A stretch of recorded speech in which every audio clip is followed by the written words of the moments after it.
The Lounge at the End of the Universe became a reality by pure luck and a lot of determination. We opened our doors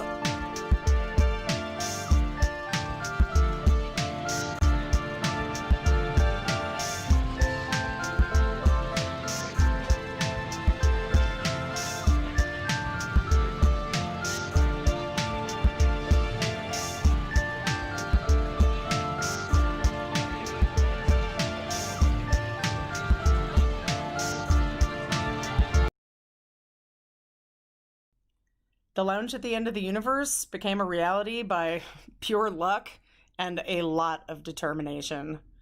We opened our doors on May 11th of 2019, and it's been a passion project from the beginning.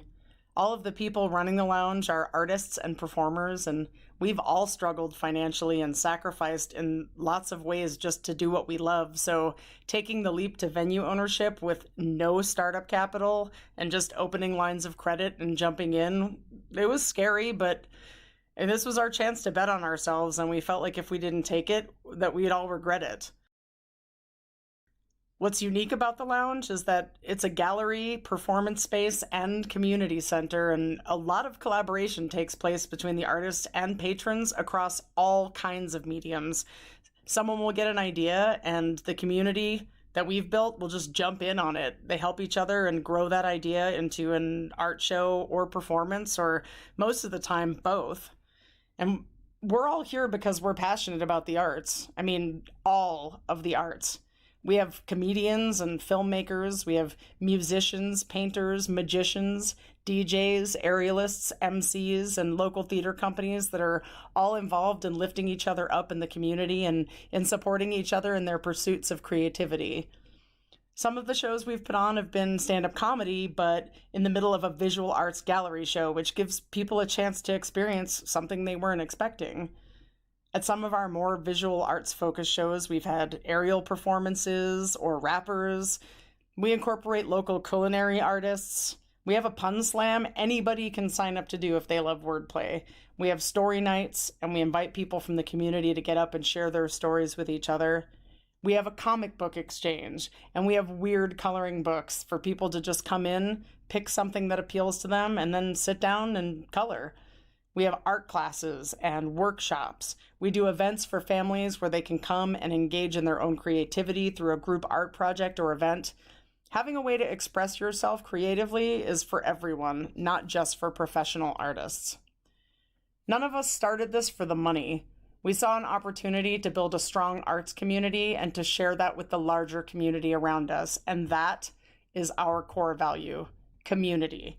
And because of that, we regularly donate our space to nonprofit organizations.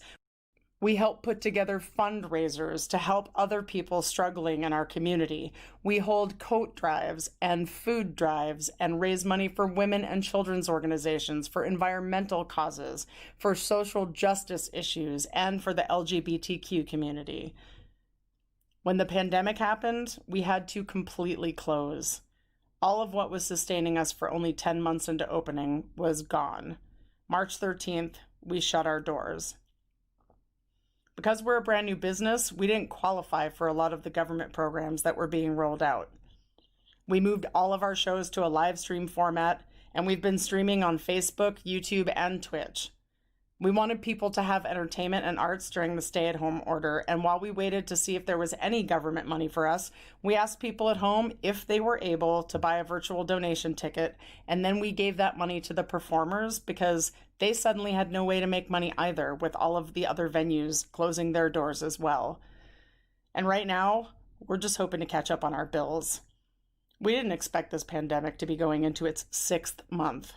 We need help to survive this, and we're asking that even if you can't give much, if enough people give a little, it could help us get through this, to keep creating shows for everybody, and to still be standing when we get back to life as we've known it. Please head over to our Facebook page or YouTube channel and watch all of the shows we've been doing. They're up there for everybody. Become a Patreon member if you want to give us a little monthly push. We will keep making content for everybody to enjoy. For us, this is a matter of our survival.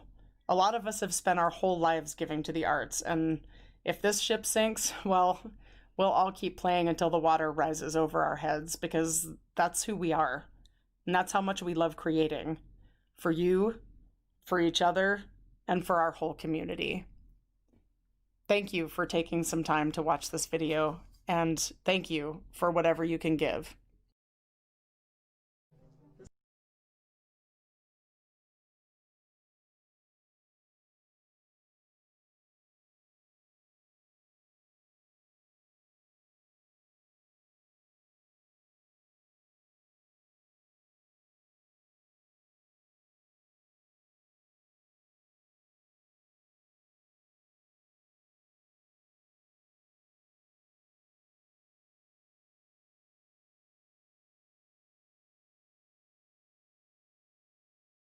Great. No, I mean, like, I'm gonna like take a screenshot of that. Just gonna. It's gonna be my Facebook picture, but I'm glad that like the people that are live streaming it are having a good time. We actually do have an audience here tonight, which is different in every way.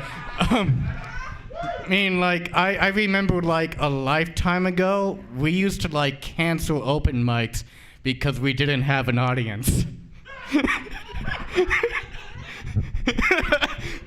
Now we're like, you know, we're live streaming it. Somebody could, like, watch it later. It's fine.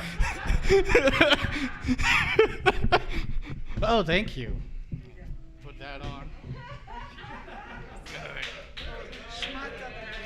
Yeah, is it? Oh, this is a leg. Okay. It's so nice and warm. Am I wearing it right? I guess I'm just gonna hide in my shame.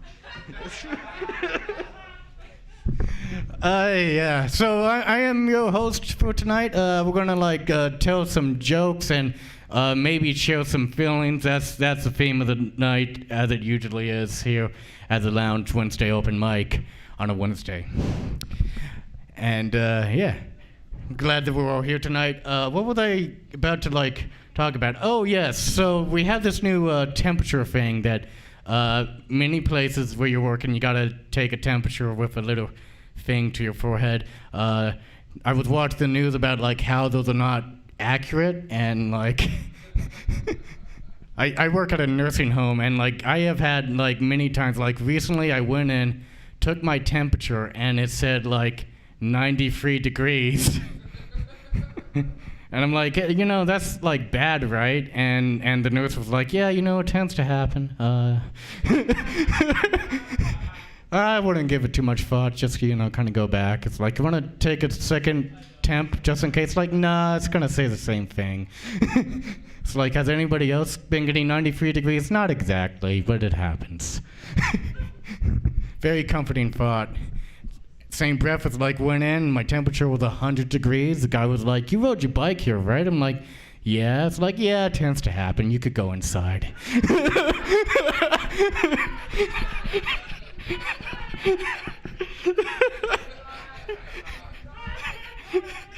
You know, it's like, it's fine. I'm like, you wanna wait 30 minutes? Like, nah, it's like, you could go and make some food. I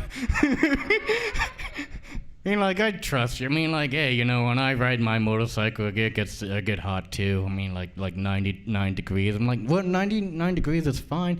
Yeah, I guess. You'll be fine. But like, hey, if it's like 100 tomorrow, then we'll consider not letting you in. I mean, you know. I also, like, I do get paid to, like, take COVID tests, which is great. I took the spit test, which is not like the nose test, but similar to the nose test. The spit test is also not accurate. Even more so statistically. But that's okay, you know, what they say, ignorance is bliss. Everybody watch your hands. Whatever happens tonight, be sure to watch your hands. Yeah. But so I made a Facebook post, and like it's been getting like likes and shares, and I really don't know who Ammon Bundy is. I honestly don't know. I just know he's this guy that came to Idaho and decided to get himself arrested twice. Which is, I guess that's fun to do in Idaho. But if anybody wants to like them, I mean, like, I did look him up briefly, and it seems to me like he is this white guy that's famous and some people like him. That's all I know. That's all I know about this guy. If anybody wants to like kind of inform me how it goes, that's great. All right, I'm ready to kind of get this show started because I'm really fucking hot. Oh my god. Yeah, okay. Do we have a spray? Yeah, we do. We have a spray bottle. Comedians, be sure to like clean off the microphone after you're done. I'm gonna let you guys know that I'm doing the list randomized because I don't like it when comedians go out and smoke. Actually, I don't really care. It's just I'm too lazy to fill out an order. So there's that to look forward to. And we have an 8-minute time limit. And if you want to go over, I won't fight you because I'm not strong enough. So keep that in mind. Are you ready for your first comedian? He's a little bit on the younger side, so don't give him any jello shots. Everybody, Josh Dirtridge.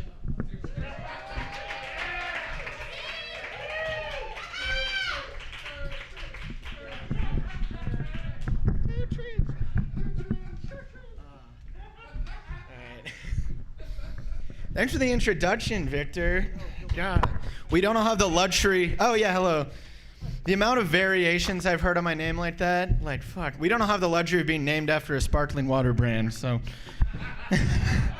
Should I start one? Like Dietrich? It's Dietrich, but I've heard Ditrich, I've heard Dirtrich, I've heard Dick Trick. I don't mind that one actually. Yeah, nice way to introduce myself to the women. So.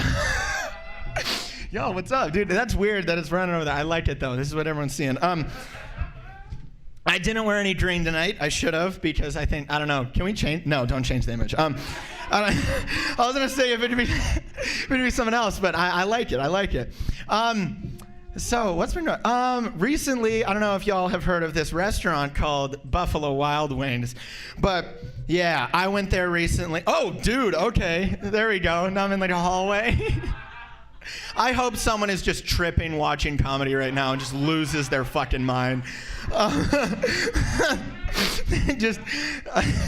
Anyway, so I was at Buffalo Wild Wings and I ordered nacho fries, which is fries with cheese on it. And basically, surprise, surprise.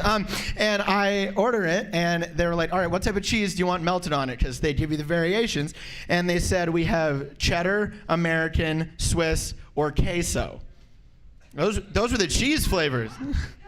I don't know who's bilingual out there, but yeah, queso is the Spanish word for cheese. Dude, America just loves to fuck with immigrants. I don't know.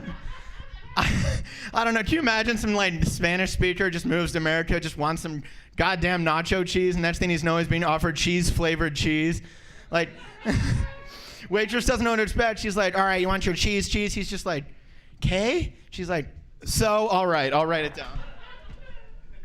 There was that. That joke required like this much Spanish knowledge, so I hope some of y'all got it. But yeah, even if you don't think you like speak Spanish, like everyone here like I hope speaks a little bit, you know, like taco, enchilada.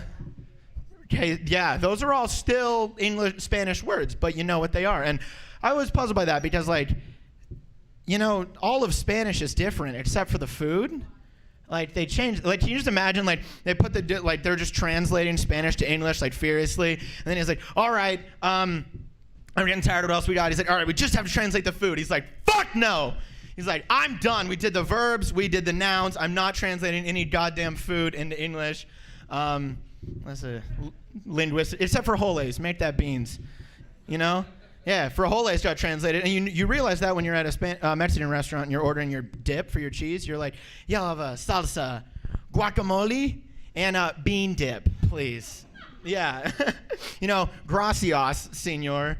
Dude, the dude has to fucking hate that. Just like, thanks, bitch. Like, yeah. Anyway, where was this one going? Oh yeah, and then not only does English not fully translate Spanish food, but then like Taco Bell just was given the power to just make up Spanish words on top, you know? Like chalupa, like what the fuck? That isn't a real word. Or like gordita, I mean, well, gordita means little fat girl, but I don't know, like I'd order that at a restaurant because we know we all need love, but I think that that is a very weird thing. I think that they purposely put that on the menu for people who order Taco Bell during the day.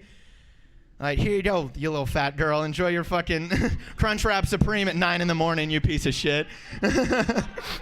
I've gotten Taco Bell at 9 in the morning. It was a bad day, guys. It was, I probably never will do that again. But, yes, that was my Taco Bell experience. What else? I don't know. Victor mentioned it, but I'm a little younger. I'm 18, so I'm getting tipped? That's like more money than I've ever made doing this, you guys. Woo! Yeah! Thank you, sir. It's my student loans. They're gone now, so thank God.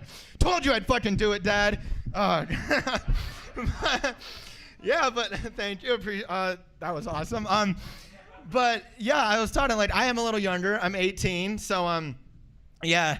I grew up. I have this generation I'm living in right now that has kids my age are TikTok boys.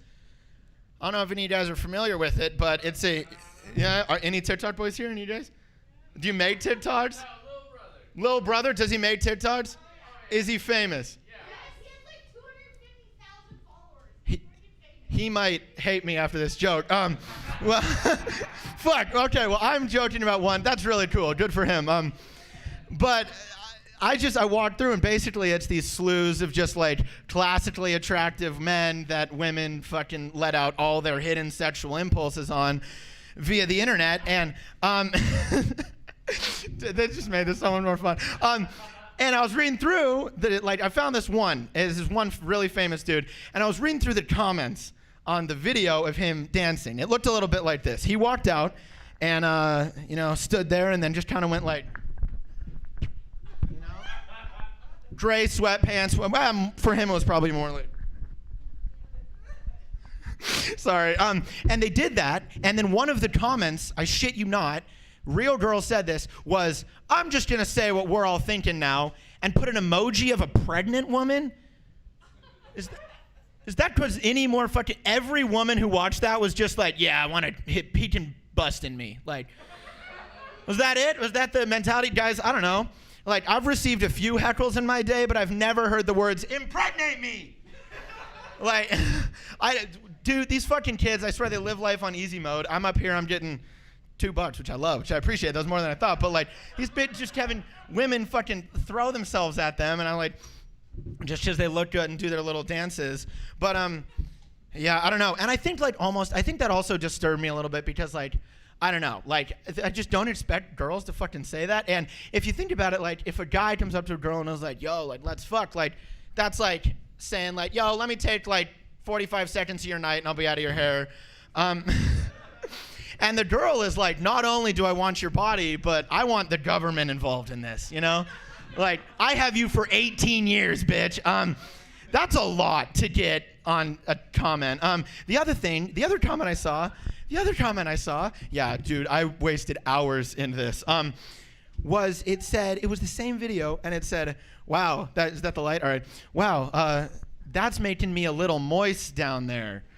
Which, first of all, ew, like, can I just say, I don't get that. But second of all, like, is that really, like, a sexual thing? That's like a guy going up to his girlfriend and be like, I like that shirt, babe, it's making me a little hard.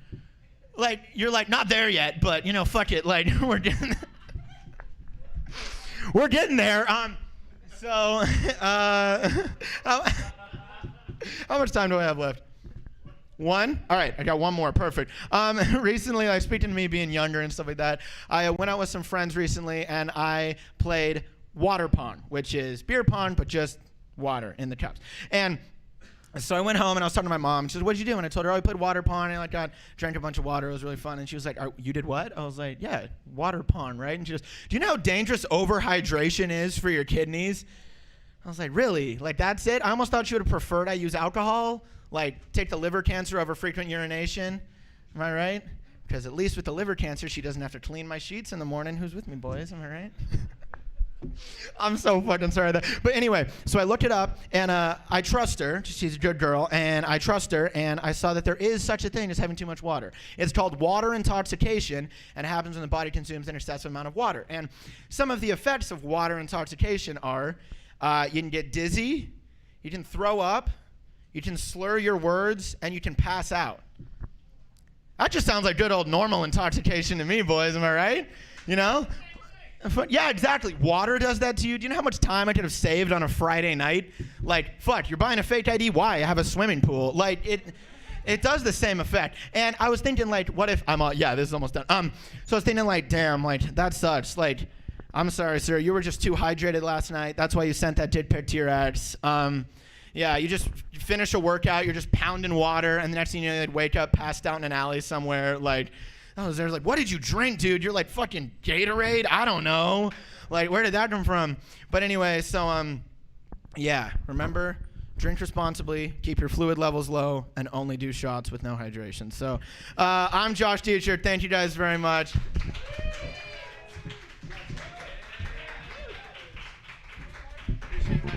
One more time for Josh, and good job on tipping him, sir. Thank you. I appreciate that. And, you know, you're welcome to, like, tip anybody. Or it could just be the 18-year-old. It's okay. Huh? No, that's all right. I like it. It's like, I might actually keep it. I'm not keeping it. It's a little tight, but it does look good.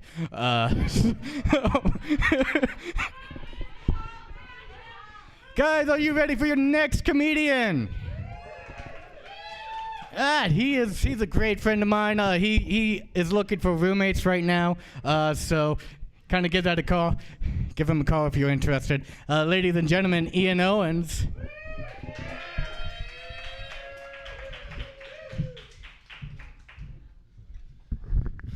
I have enough roommates. I'm homeless. How many roommates I have? All right. I feel like I earned this. I definitely earned this already so far. Thank you very much, sir. Give it up one more time for Josh Dietrich. Got Josh Dietrich in the house. Josh, I heard you call your mom a good girl like you were calling your dad a good cop.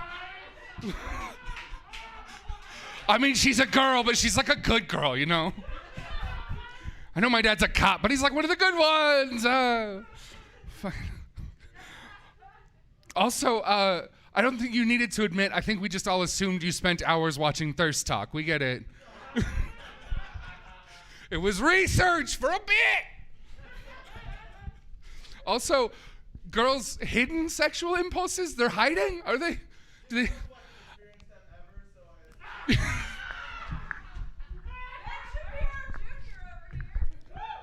Okay. I'm pretty sure they're only hidden under a thin wall of respect. It's just, oh God, oh, I'm sorry. I know. The moment I walked onto frame, you guys were thinking, this guy fucks. I get it. Oh my God, I do though. I don't know why.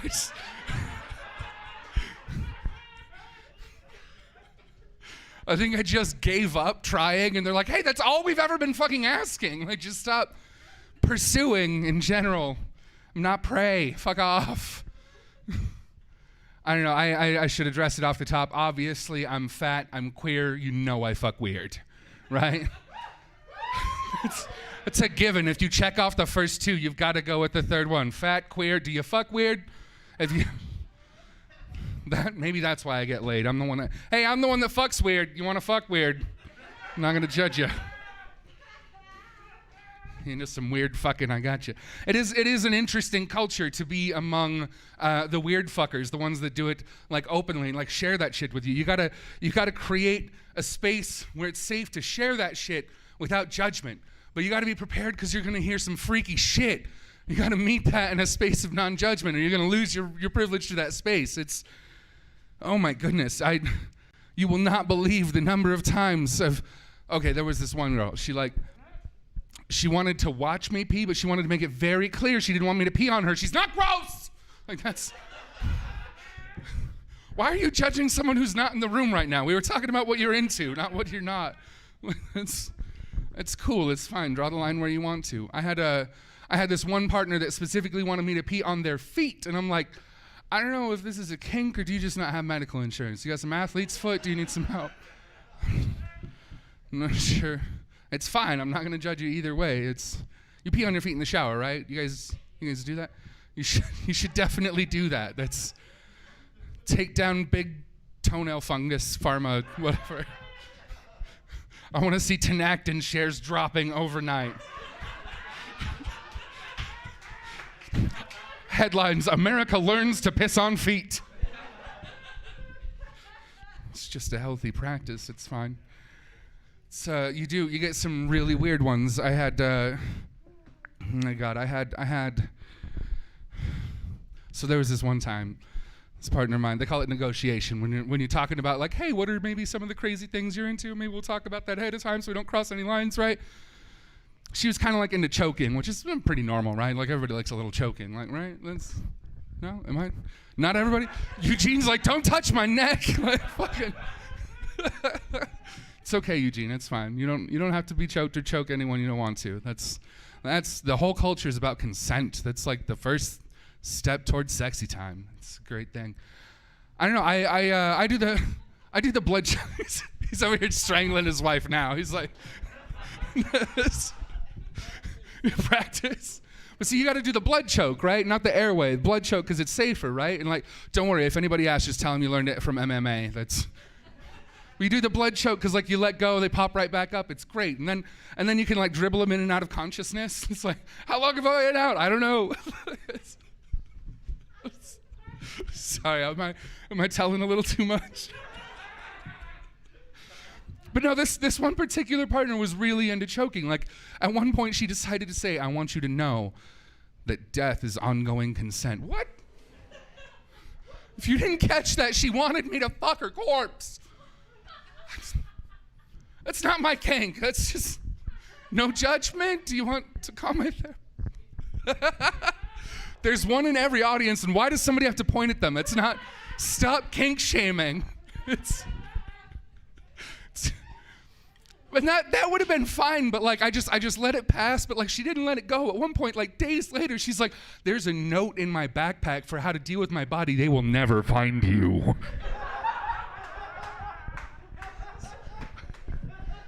So look, I'm not going to murder you. That's just not what I'm into. I'm sorry, I guess. Am I sorry? I don't think I'm sorry. That's not what I'm into. But I mean, I got to thinking about it, and like because of like the choking, like I said, safe choke, blood choke, right? But like, what if, like, God forbid, should it like, in that moment, like, do you finish? Like, it's what she would have wanted. What the I'm just trying to be respectful of her wish. I don't think I could, honestly. No, I think the police would roll up on a murder-suicide is what they'd rule that. She would have had a spontaneous heart attack. I'm like, I'm done. Sex is like my favorite part of the day, and now you're gonna taint that for me? No. Sex is my favorite part of the day? No, everybody's like, no, definitely not on the daily. And look, it's not on the daily, but sometimes, okay, what's your record in a day? 2 in a day? 7 in a day? God, mine is almost 3. I've hit that record about 3 times now. That's when you had 2 done, completed, and then 1 almost. 1 almost for the day. You're like, my schedule doesn't work out. I'm feeling a little tired, actually. The worst one was the last time it was almost 3. The one that got, I'm a little tired, maybe next time, was the second booty call, and then the third one came back and I rallied. So she drove me out to fucking New Plymouth, took me into her basement. It's a partner I'd already hooked up with, okay? It's fine. We'd already been around. It's fine. By the way, I don't know. Oh, okay, I got a minute left, so I'm gonna just do this one now. Oh, who's deaf? You're deaf? No, I'm not. I didn't think so. Your dad is? That's okay. I forgot most of my sign language. I was conversant at one point, and it's just gone now. But that's cool. Sign language and stuff. Okay. I like to tell people that I took sign language because I'm losing my hearing, which I am losing my hearing, but I only took sign language because I didn't have the prerequisite C in English to take a foreign language, and sign language is domestic, motherfuckers. What more useful class than Spanish? The one that lives here. There's a whole population of us that you can't talk to. What the fuck? Learn the language.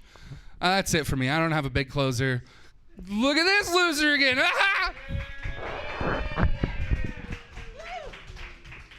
Yeah, O.J. Sullivan. I don't care if you could see inside me. Shoot, that's the next guy. You're not O.J. God damn it. You're Ian Owens. I'm sorry, I'm just so tired. That's not a good excuse. All right, so comedians, before I go, that is your microphone. This is mine. Do not touch this. I will give you a disease. There are many microphones like this, but this one is mine. And I love that movie. All right, are you ready for your next comedian? All right, I gave you his name earlier, but I'm going to do it again. His name is O.J. Sullivan.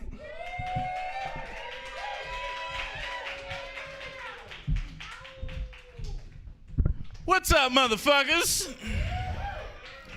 So, oh, hey, thank you. Oh, my God, is everyone just... This man is made of money out here in this bitch.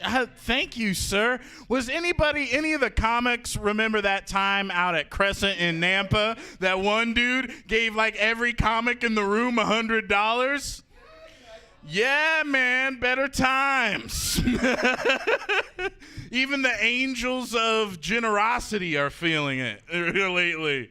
But we appreciate you, sir. Thank you. I was playing a game earlier today. It's a pretty fun game. I enjoyed it. It's called Guess the Kink of the Inanimate Object. Yeah, Ian was just up here. Y'all should be, yeah, this is what we do here. Fat guys talk about fucking. That's what we do here. Also, Victor, you should know better. We don't all look alike.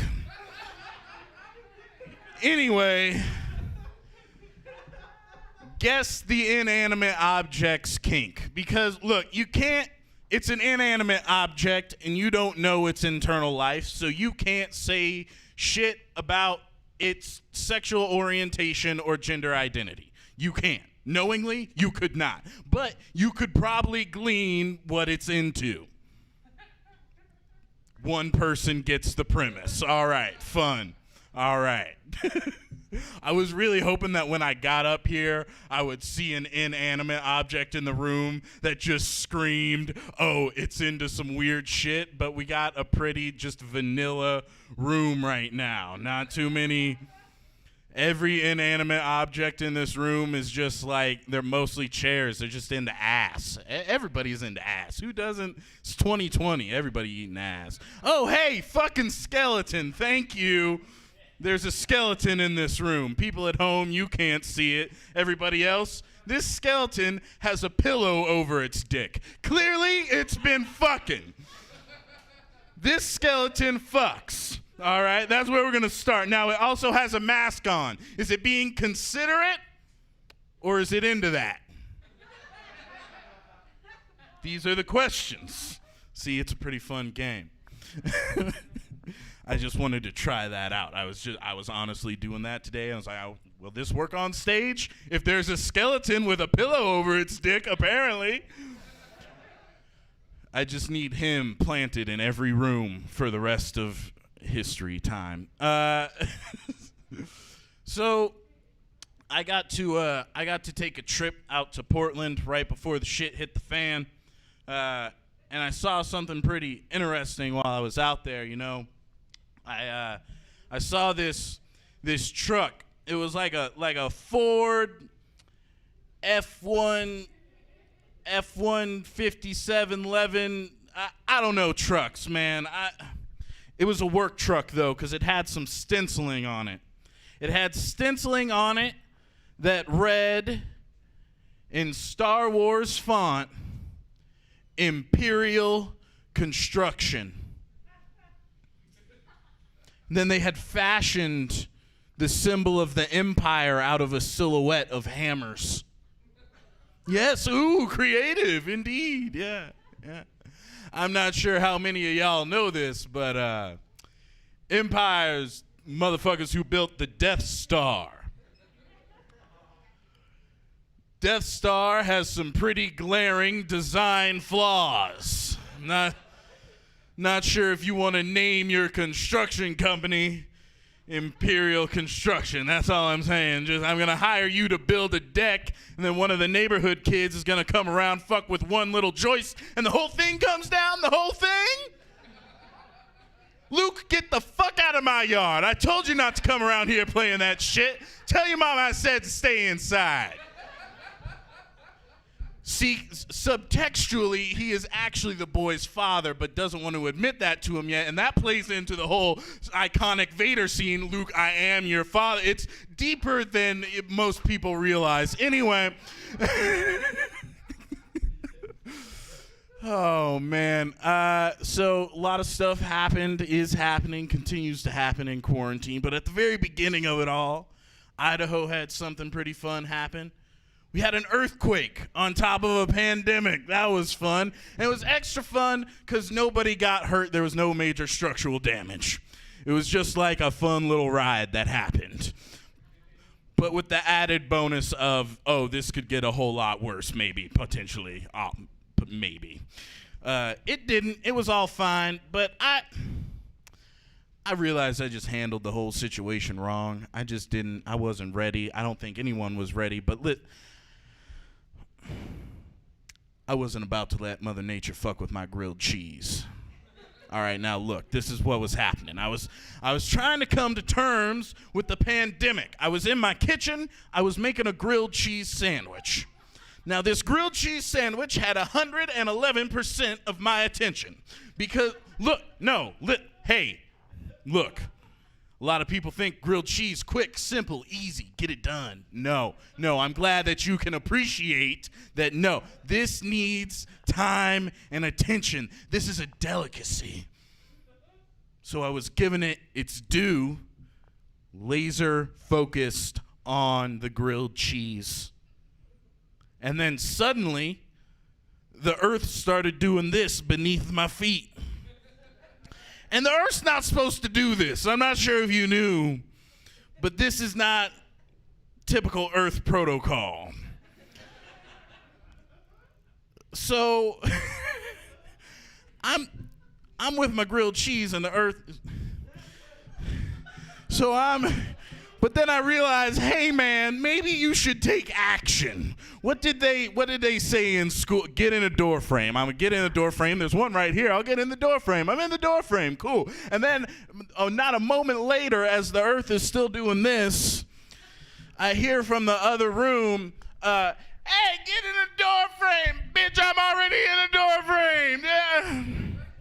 It's fine. It's okay. And then, everything settles down. I go back to my grilled cheese. It did not get burnt. Yes, thank you. Yes, thank you. Yes, God damn it. I am a professional, 10 years in kitchens. Anyway, and I had a delicious, comforting snack after the earthquake, but it was later brought to my attention, probably should have turned the stove off. Probably gas lines rupture, shit happens. Doorways are impenetrable. Explosions ain't got shit on doorways. I'm not sure if you knew. But if you're in a doorway, you can do anything. You're fucking Superman in a doorway. I cannot do better than that. Thanks, everybody. I'm LJ Sullivan.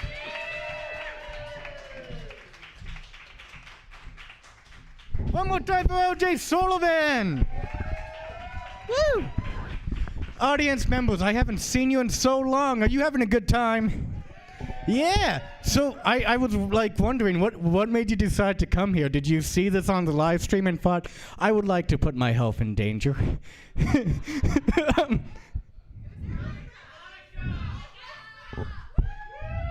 Awesome. That's great. You guys were talking at the same time and I didn't hear any of that. Oh, the bartender. Yeah. Oh my God, that's great. Awesome. Friend of great. Oh, that's good. Yeah. I'm glad that you're safe. I'm safe too. Okay. Are you ready for your next comedian? All right. Give it up for Drew Barrymore.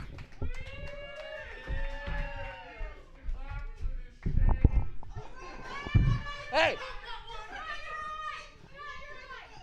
Oh no! It's because I got antagonized. You can just change your name to Drew Barrymore. You can do it. I did it. Thank you. Thank you. Drew needs to eat.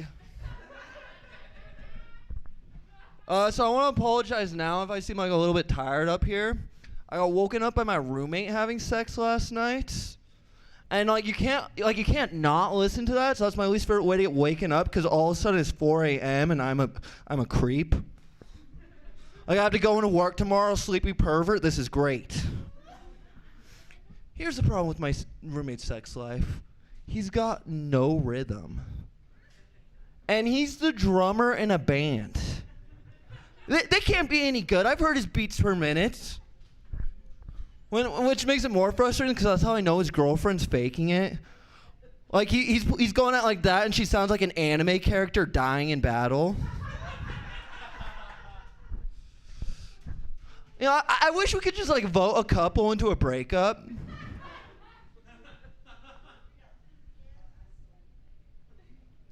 Those two.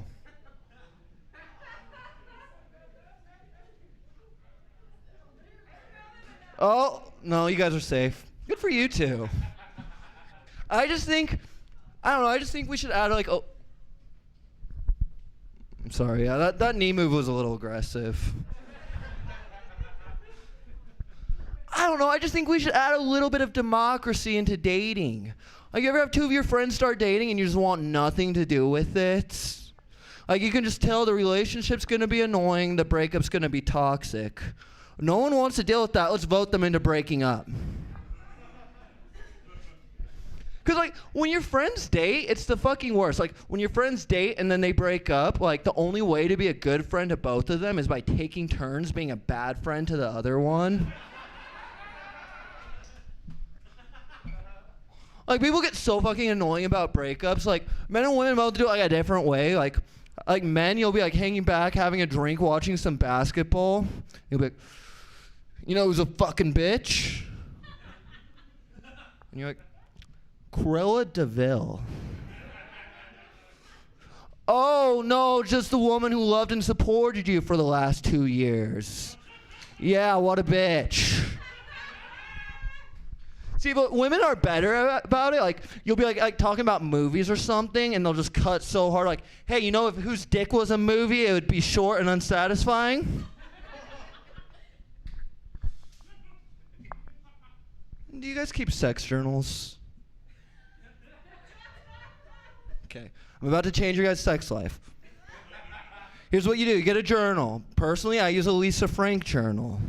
But that's not important. And you just write down what worked, what didn't work. Some crudely drawn pictures.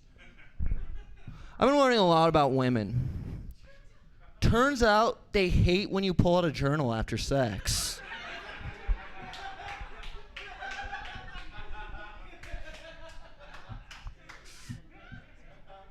So the other night, my cat and I were splitting a can of tuna.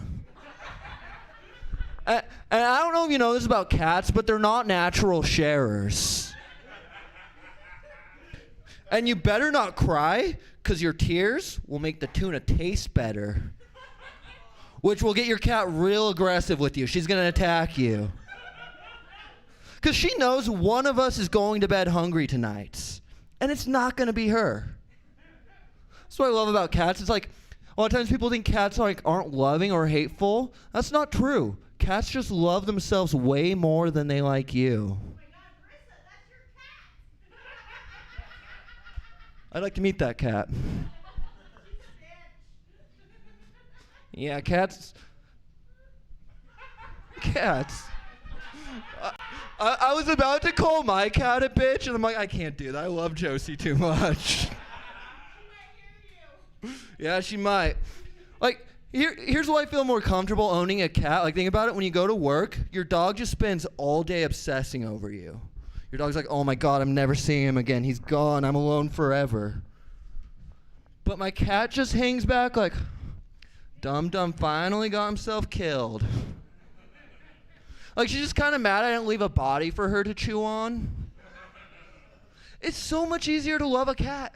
It's so much easier. Like, when I get drunk in front of a dog, the dog thinks I'm meaning everything. It doesn't realize I'm just being an idiot. But my cat just watches like, oh my God, that breakup was a year ago. Get over it. So I'm a college dropout. No, it's brought so much misery into my life. Did you not hear my last joke where I was talking about splitting a can of tuna with a cat? Dropping out obviously didn't go great for me. But yeah, I was like about a year and a half into a social work degree when I realized I cry way too easily for that job. Like, that's just bad social work. I could imagine kids hiding stuff from me so they wouldn't upset me. So I dropped out. And here's how I handle this. I didn't like go to trade school, like make some investments. No, I just started studying homeless people for tips and tricks. Because I've been doing like my whole life. Like as a kid, I thought being homeless was as easy as just getting really lost. Like you don't know where you are, that's it for you. You live there now. So I'm just always paying attention for dry places to sleep. I've been doing it so long that like I find myself critiquing homeless people. I just want to call them over. Hey, bud, if you go up 3 blocks, a lot more foot traffic and the light's slower. Yeah, God bless. Because you can learn so much from homeless people. The greatest businessman I ever met was on the streets of Portland. He called me over and he's like, hey, kid, do you have a little bit of weed I can have? And I said, no, I don't. He goes, all right, looks like you're looking to buy some weed.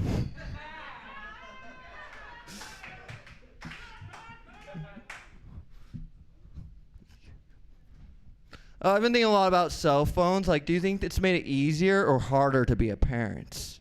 Because first off, it used to be so much easier to lie to children.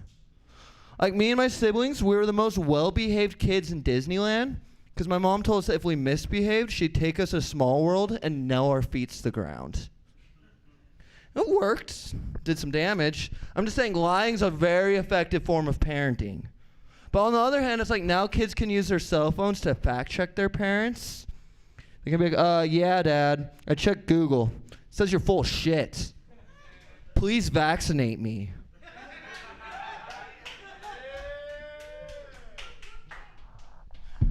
Thank you, I'm Drew Barrymore.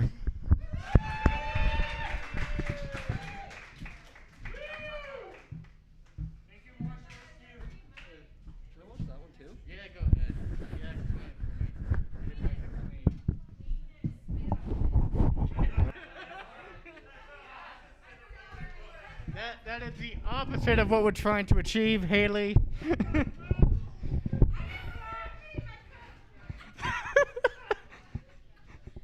Oh man, I look so ridiculous. That's okay. Guys, are you ready for your next comedian? Yeah, me too. Let's get this show going with Willow Pate.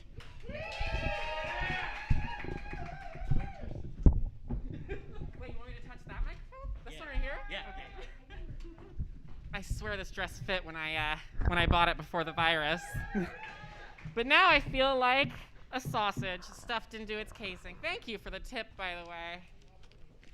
I don't have pockets. So are we being productive, during the pandemic? Because I'm not. All I've been doing is playing The Sims and masturbating. Because frankly, I may have to quarantine, but my Sims do not, all right? And then literally a week into playing The Sims, they all got sick and died. So that's a real good metaphor for how my 2020 is going. Yeah, I'm not that funny.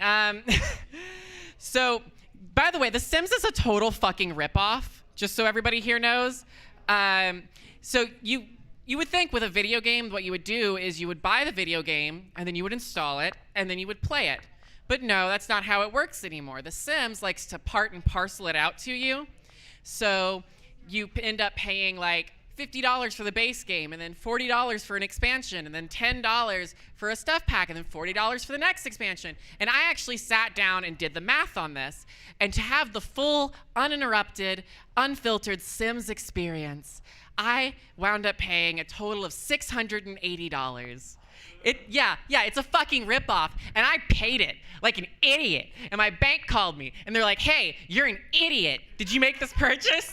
And I was like, "Yeah, I'm an idiot." And they're like, "Cool." Thank you. I love that bit. Oh, by the way, shout out to my friends from Europe who are watching the live stream right now. What's up? Yeah, aren't they great? I told them that I was doing a thing tonight and it was going to be live streamed, and then they were like, "Oh, give us the link." And it's like 4 a.m. over there, so can I get an extra round of applause for them, please? Thank you. I play Final Fantasy XIV with them. I play MMOs all day, every day, for 18 hours a day, and my therapist thinks I have a problem, but what the fuck else am I supposed to do? It's a pandemic, Karen. Oh my, did you guys see that? I've been obsessed with these Karen videos lately, like watching these women freaking out over being forced to wear these. It's literally like a strip of cloth and they're freaking out and they had these like little freedom to breathe cards. I saw one of them wearing one that said that they had a religious exemption to wearing a mask. And I'm like, what religion? What religion?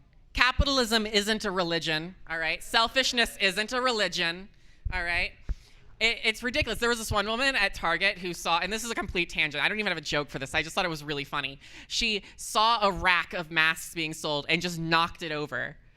Like, you're not even being forced to wear them at that point. You just don't like that they're there. But that really, really speaks to, the kind of bourgeois individualism that is plaguing these idiots.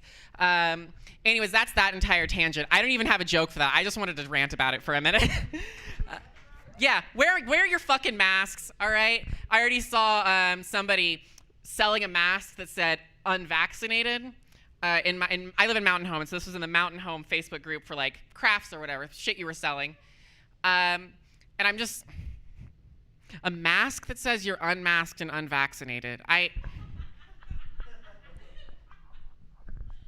Okay, but I want to take a second. Let's talk about the silver linings of 2020. I think it's desperately needed because I feel like this entire year I've just been getting the shit kicked out of me over and over again. First I get kicked out of Disney for, licking all the doorknobs. And no, I was actually at Disney the day it closed. It was horrible. Nobody gave a shit there. Nobody was wearing a mask. And now they're open, and the first thing that happened, day one of them opening, there was a woman on a live stream going, "So I was like super sick last night, but I'm feeling much better right now." Honey, maybe they shouldn't have opened up so soon. I don't know. Personally, I don't think they should have opened up so soon. They also canceled Mickey's Not So Scary Halloween Party, which I was really upset about because I had tickets for. And I would have risked meeting Miss Rona for that Sanderson Sisters show. It's a really good show, which I guess is why they canceled it. Anyways, back to jokes. So this summer has been really great. Some silver linings. We had Pride still. That was super fun. We've been fighting. Yeah. We've been fighting police brutality, For the straight people in the room, it's the Kia Summer Sales event. I don't know. Don't worry, guys. Happy Honda Days will be right around the corner. Anyways, I've officially run out of material, so I'm going to go smoke a shit ton of weed in my car, and I'm just going to fluff. And thank you for the Windows 98 backgrounds that you're tossing up here. I love them. Thank you. Buy me a drink. I'm very thirsty and poor. One more time for Willow Pate. Yeah, I got gotta like bring in some time to like clean the microphone. Be sure to support your bartender. That's her. Sorry, I don't know your name yet. Okay, Monica. I'll remember Monica. Okay. Be sure to bartend Monica. She is working hard for you tonight. She actually has an audience, so she is doing some work today. And she also has comedians which drink excessively a lot, especially now that the lounge has offered Jello shots for hopefully a very long time. Because like last week, like 2 weeks ago, we were like drinking Buzz Balls, and I'm like, something's missing. You know? You still have Buzz Balls, right? Great. We might take shots of Buzz Balls with Jello shots. Yeah. All right, are you ready for your next comedian? Yeah, me too. All right, everybody, give it up for Derek Hayden.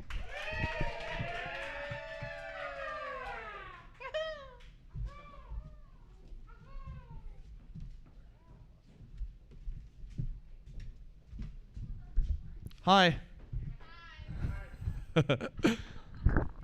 I still don't know how to act during quarantine. I feel like I come up here. Thanks, dude.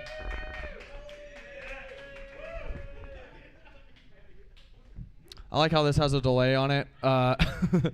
This is the past. There I am. I don't even know how hard I'm about to kill it yet. Look how young and naive I am.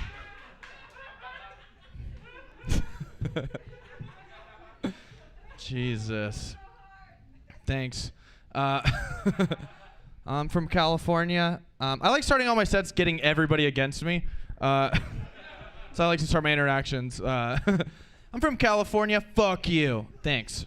We're off to a good start. I realized that like people just don't like people from California. I was here for a week. I was talking to this guy and I was like, man, Boise's a really pretty place. And he goes, "The fuck did you just say to me?"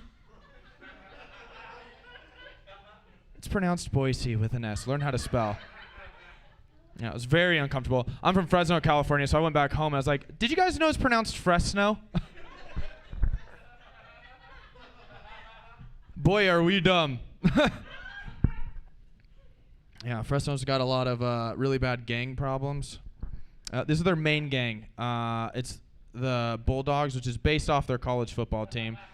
Super weird. They'll wear like Fresno State Bulldog jerseys. They go around like barking at people, and yeah, it's fucking weird. I'm like, since I've been here for 15 years. I've never once been downtown Boise, seen somebody with a Broncos jersey on, like look across the street, and be like, "Hey, you want to fight?" Name.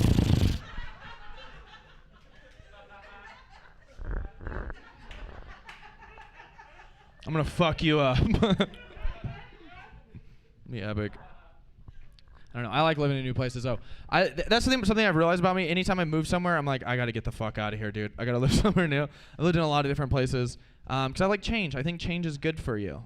I just got a new phone, which is a good change. I always feel super cool when I get new phones. I talk shit to all my friends. I'm like, fucking cooler than you. I was doing this for like a week. I had my phone and I dropped it, and I don't know if you've ever done this where it like lands upside down and it's flat and you can't tell if you broke it or not. So you have to do that check where it's like, it's basically the same thing as checking a pregnancy test. You're like, oh shit. Am I ready for this? Oh shit, she's pregnant. Yep, now I'm stuck with this thing for 18 months. It's very dumb. No, now, okay, so I broke my phone. It does this new thing. I don't know if you guys have ever done this. You drop your phone, it starts acting, like you get new features on your phone. This is what happened to me. I have this new feature where it likes to pocket dial the police. Yeah. The most terrifying thing that can happen when you're high. Like you look down and you're like, dialing 911. No, thank you. Hang up. And then, I don't know if you've ever done this, they call you back. Which you forgot because you're high. So you like answer, you're like, "Hey, what's up? Talk to me." Yeah, we just got a call from you. This is the police. Is everything okay? And I'm like, "Oh, hi. I mean, I'm not high. Oh, god damn it." That's how I go to jail. It'd be so lame. I don't know. I do like smoking weed. I feel like that's cliche to say as a comedian. Like, I like smoking weed. Like, yeah, we fucking get it, dude. I do. My parents tried to scare me, and they didn't do a good job. You'd think they would because they're like really into the church. So you'd think they'd know how to scare people. I don't know. Yeah, my family did a terrible job at scaring me, which I think it's very easy. If you want to scare your kids from smoking pot, super simple. All you do is set them down. Just be like, listen, Derek, marijuana ruins lives, okay? I had this friend in high school, and he smoked pot, and oh, God, he got married. And now he's got 2 kids. Do you want that for your life, Derek? Do you want to throw everything away? Don't smoke pot. And I'd be like, okay. Never smoke pot again. It's fucking awful. I'll give you guys a true story. You guys into true stories? True story time? Cool. Everything else was a lie. I don't know. I'm just kidding. I've been lying this whole time. No. I feel, for the most part, I feel like I try to do the right thing. I think we all do. Hopefully. I don't know. Some people might not be. This might be right. I'm gonna fucking not do that because it's cool. I don't know. For the most part, I try to do the right thing. Sometimes it's hard though. Sometimes you come across a situation and you don't know how to proceed. And this happened to me. Here's what happened. It was many moons ago. I was very young. I was working at a call center, and one of my friends came up to me and she goes, "Derek, I need to talk to you.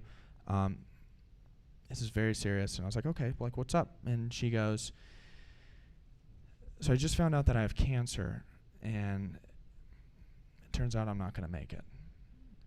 So I'm 20 years old at this time. I've never even thought about dying. I thought I was immortal at this point. And I was like, oh shit, I need to be here for my friend. And so I go, listen, I know this is tough. If you need anything at all, please let me know. I want to be here for you. And she goes, well, there is one thing. There's one thing you can do for me. Before I go, before I cross over onto the other side, whatever that is, I just want to sleep with you one time. Yeah. Which, like, how do you say no to that, you know? She's dying, you guys. I'm not a monster. So I do the deed. That's the worst way to say that. Don't ever say that. If you're with somebody, don't be like, yeah, we just got done doing the deed. You're an asshole. I'm an asshole. It's okay. We're on the same page. So anyways, we're over. Next day, I'm going about, minding my own business, feeling pretty charitable. You know, like I feel like I'm doing the Lord's work, you know? I don't know. If there's a charity, I feel like, I don't know. Anyways, who do I bump into? I bump into her sister. And her sister comes up to me, and so immediately I'm like very serious. I know she's going through a tough time, so I want to be there for her. So I walk up to her and I go, hey, I just heard about what happened. I want to be here for you. You or your family, if you guys need anything, please let me know. I want to be here for you guys. And she looked really confused when I said this. She goes, what are you talking about, Derek? And I was like, your sister has cancer. And she goes, she doesn't have cancer, Derek. Yeah. Think about how confused I was. 20 years old. I was like, are you fucking telling me I cured her?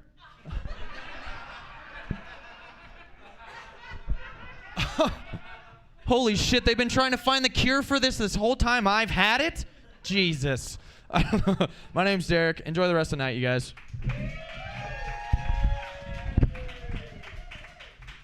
One more time for Derek Hayden. He has a cure for coronavirus in his genes. Maybe not. All right. Are you ready for your next comedian, guys?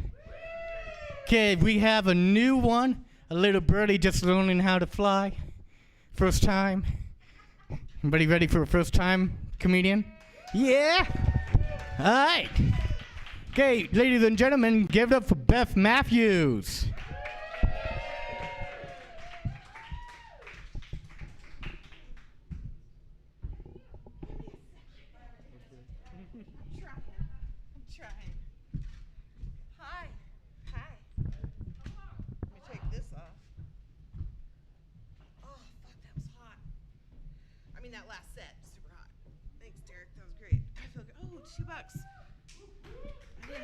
really didn't think it was that kind of show where you gotta like, ooh, I'm working this pole for that $2. Yeah, so this is my first time. I guess I'm a virgin again, which is so great. I didn't even have to like get baptized or whatever. Is that how you get revirginated, right? You go do the dunk. Oh. I'm not only a virgin, I'm also a nun. Yeah? No? Take this money and run! I'm super stoked about being here tonight. The masks thing, yeah. I wasn't even gonna talk about this, but I was wearing a mask like this the other day. I went through a drive-thru. It was fucking Jack in the Box, okay? Don't tell my husband. But those fucking Oreo shakes are so good. So I go through and they're like, yeah, pull up over there and we'll fucking bring it out to you. And I'm like, okay. So I park. And I wear my mask when I go through the drive-thru because I got to talk to that human, right? And right as I park, these two guys are like, "You wearing a mask? You fucking sheep!" And I'm like, "Bah." I didn't know what to say. I was like, "What? Are we gonna fight now? Like these two dudes are gonna jump me?" But I've already decided to because I went into another store not that long ago and they were like, "Oh, we don't require that you wear masks here." So I'm like, "Oh no, I'm wearing this mask to protect you because I have the coronavirus. I have it super bad. I'm super contagious." So. Anyway, yeah. So, does anybody in here have kids? You have kids? That's cool. I don't give a fuck. But that's super great because I have kids. I have one kid, and people like to talk about their kids, right? And before I had kids, whenever people would try to show me pictures of their kids or any of that stuff, I'm like, "Oh, that's fucking cool. You want to see a picture of my dog?" And it hasn't really changed for me that much now that I have a kid. But I have this friend on Facebook, and we went to high school together, and she's like this fucking super mom, and she's always posting shit about, she's like, "I ran a marathon while writing a book and raising my 12 children on organic kale that I grew, and then we fucking volunteered everywhere and built homes and schools for kids," right? It's like that kind of person where you're just like, "Fuck you, Brittany." I mean, and that's her name. It's fucking Brittany, So she sends the chain letter or the form letter every Christmas, and with a picture of her family. I fucking hate that. What am I supposed to do with that? I don't want to put it on my fridge. I don't want to put pictures of other people's kids on my fridge unless I know the kid and it's my kid and I fucking look at him, or it's family. And even then I don't really want to put it on my fridge because fucking I'm going to see you again, so I don't need to know. The only time I'm going to put somebody else's fucking kid's picture on my fridge is if they're deformed. If they're born with some really fucked up birth defect, because I want to be checking in on that shit yearly. I want to see what's going on, I want to know. And I know that's really fucked up, but that's how it is. That's just how I feel. Fuck, man, I love being a mom. I mean, that's cool. Just mostly because of the whole mama bear thing.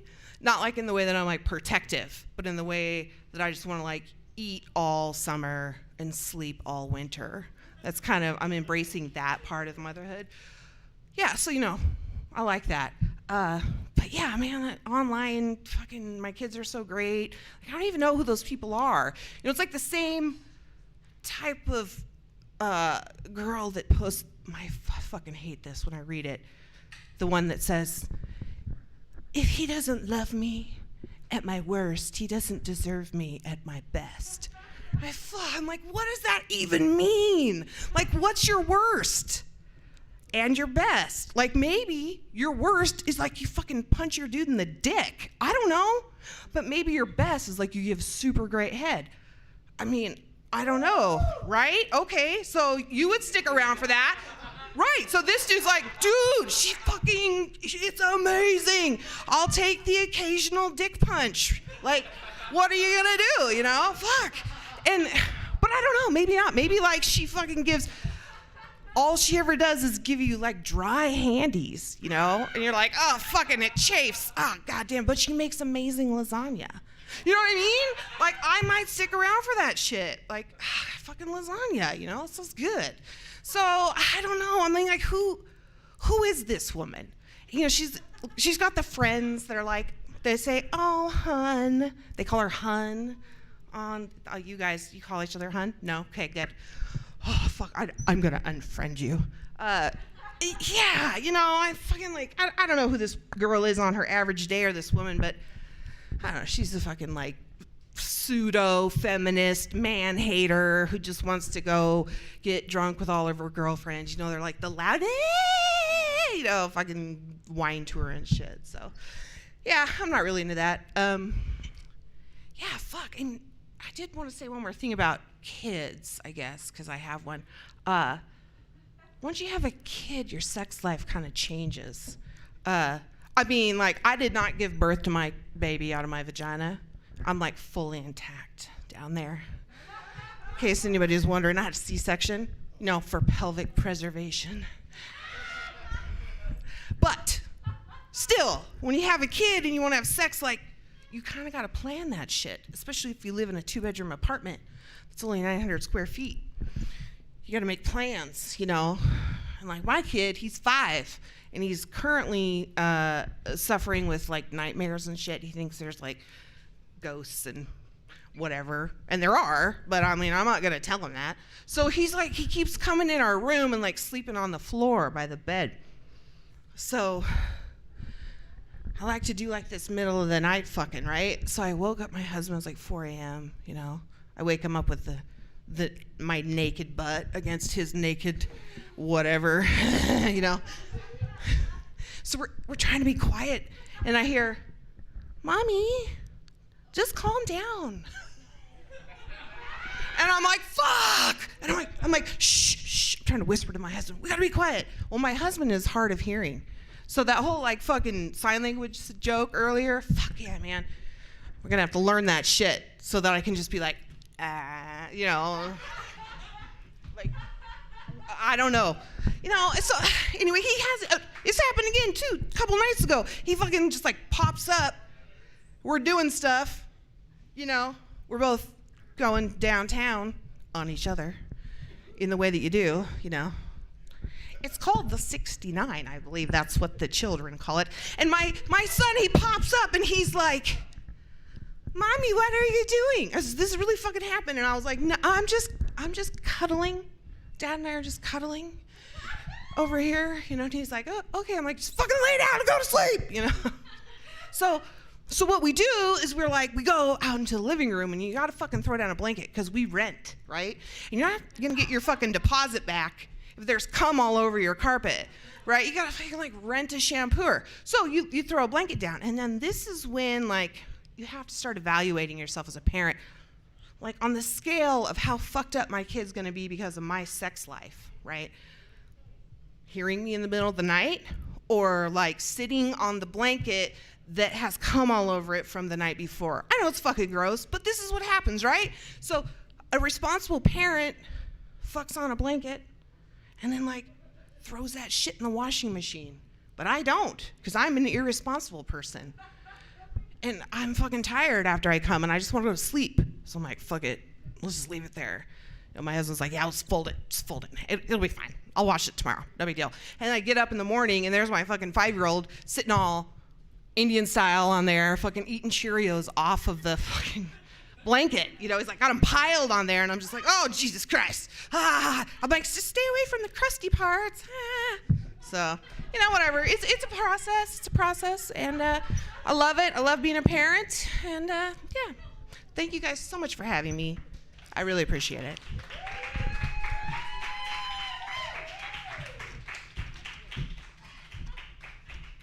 I got $4 too. One more time for Beth Matthews. First time doing comedy, and she already got paid $4.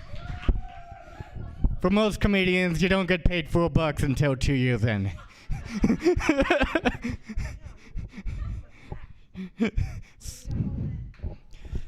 Woohoo, money. All right, guys, are you ready for your next comedian? There's a what?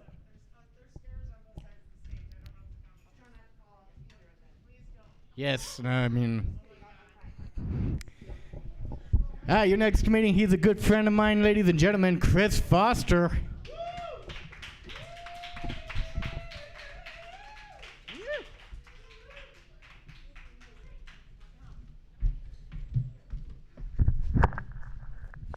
That always warms my heart hearing that when they say friend. I see it back in the recordings. I'm like, oh my God, I have friends. Like, this is wonderful. Like, this is like really hard for a millennial to get friends in this day and age. But thank you, sir. Thank you. Keeping the house going. And thank you for keeping it going. This has been a lot of fun. I appreciate the venue. Frankly, at this point in my life, I'm just trying to get through the day without a middle-aged man referring to me as Carrot Top. They can't think of a better joke. And as a comic, it really fucking upsets you. I'm like, excuse me, sir, clearly I have a 2A, 2B curl pattern. Clearly, he has a 3C curl pattern with a medium porosity, while I have a high porosity. So let's not even get started on color. Just kind of shut him down. I can't wait to use that on stage. Like someday somebody's gonna say it. They're gonna call me Carrot Top. It's just a matter of time. They're not creative. That's why we make the jokes. Leave it to middle-aged white guys to like not be funny. Like my dad's jokes are like just all jabs. They're all just like hurtful. Like, you're the dunce and you're dumb. So I vengefully come back so I can be like the funny one at the party and actually like dunk on dad. He's 6'4", so I don't usually dunk on dad. I realized the other day, I finally admitted to myself, I just hadn't thought of the song since I was like 13, but I fucking hate the song Colt 45 by Afro Man. Yeah, I'm sorry. I'm so sick of it. Like there's like roll my joints. It's just like an anthem for 13-year-olds to get high to, which is exactly what I did. Yeah. And my friends ruined Smoke Two Joints for me. Hearing a car full of 5 teenagers sing Smoke Two Joints just to all prove to each other that they know every single word to the song because they're stoned is fucking annoying.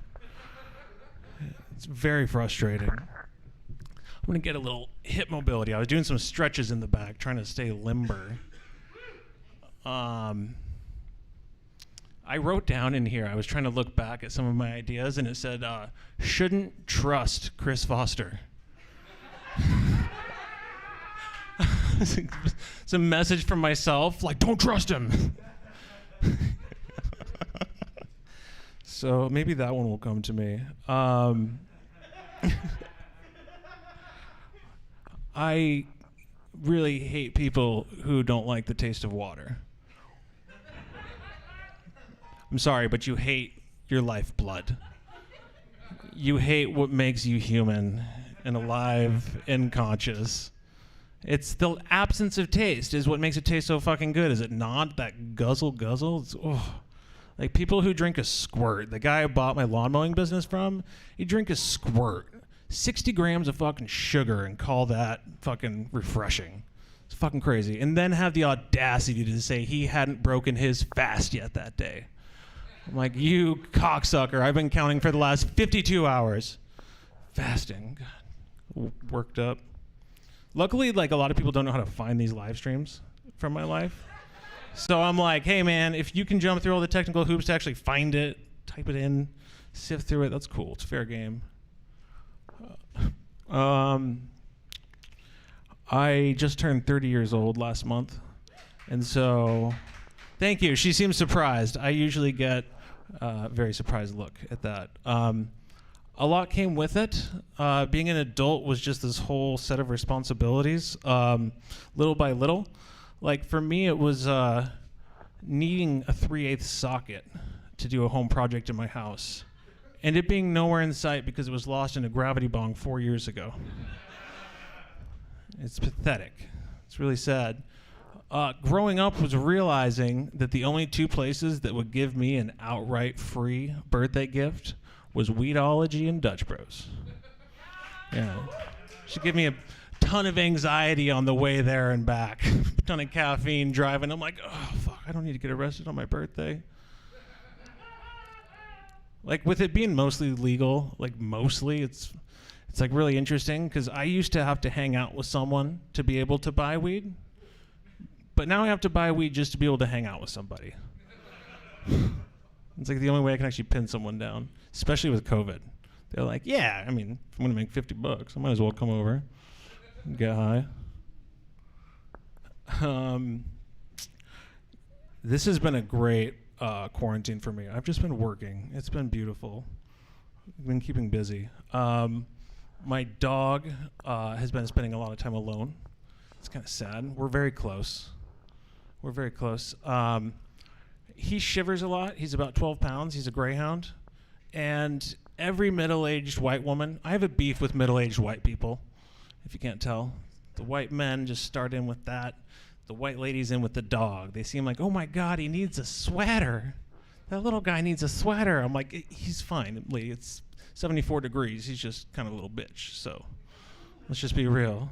And this gal came up one day, and I just don't think it computed to her because she looked at my dog and she goes to say, she's like, looks down and sees a sweater. And I don't know what happened in that millisecond, but she decided to say, another sweater. I'm like, you fucking bitch. Like, I had the sweater. I'm like, I knew. I have a fucking coat for him, and you would not be satisfied. Put him in a fucking bubble. He had an injury last year with his penis. Sorry, I heard some people talking, so I thought I'd just say penis very loud to startle it. Yeah, my dog's bleeding out of his penis. A little 12-pound guy. Bleeding all over the house. Frankly, it was awful. I felt bad for the guy. And he had a prolapsed urethra.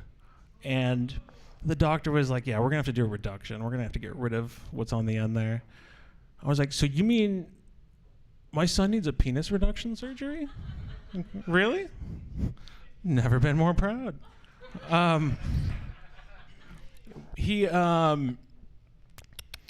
Sorry, how much time do I have?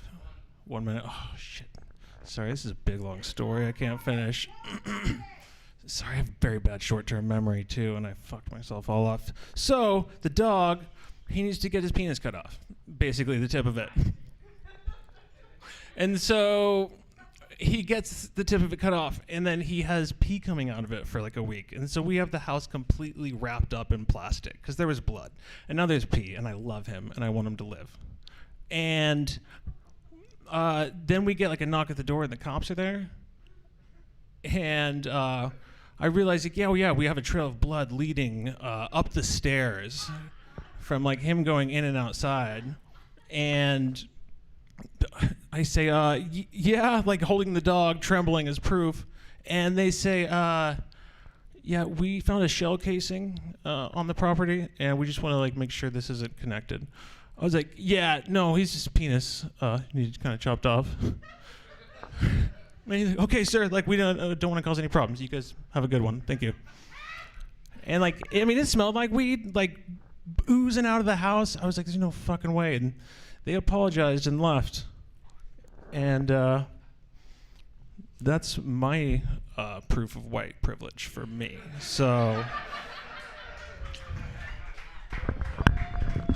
you guys have a great night.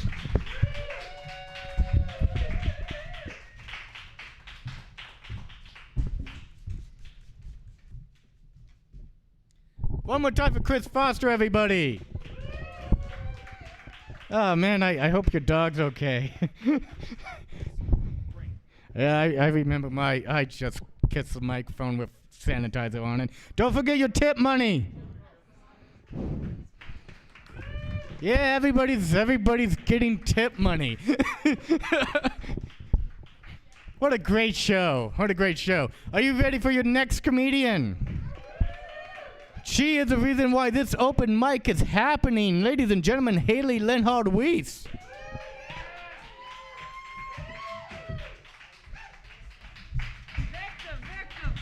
Victor, before you run off, us real quick, Victor. I believe that you have bought us some Jello shots. Tastes like Jello. You guys ever do Jello shots because you're fun? Yeah, we have a Jello shot over here. Did you know that the bar's just selling these pure little Jello shots for $3 over there? Y'all want to join us real quick? Because I think we're going to do it on stage because what? Why not be an alcoholic on screen? Am I right? We got 4 flavors. We've got watermelon, mango, and peach. And we're out of blueberry, but that's fine because that sounds like healthy, and I fuck healthy, you know? All right, y'all. We're gonna do a little Jello shot before we get on with our rest of our lives because what, Victor? We're alcoholics and sad. Yes. Yeah. And there's always room for Jello.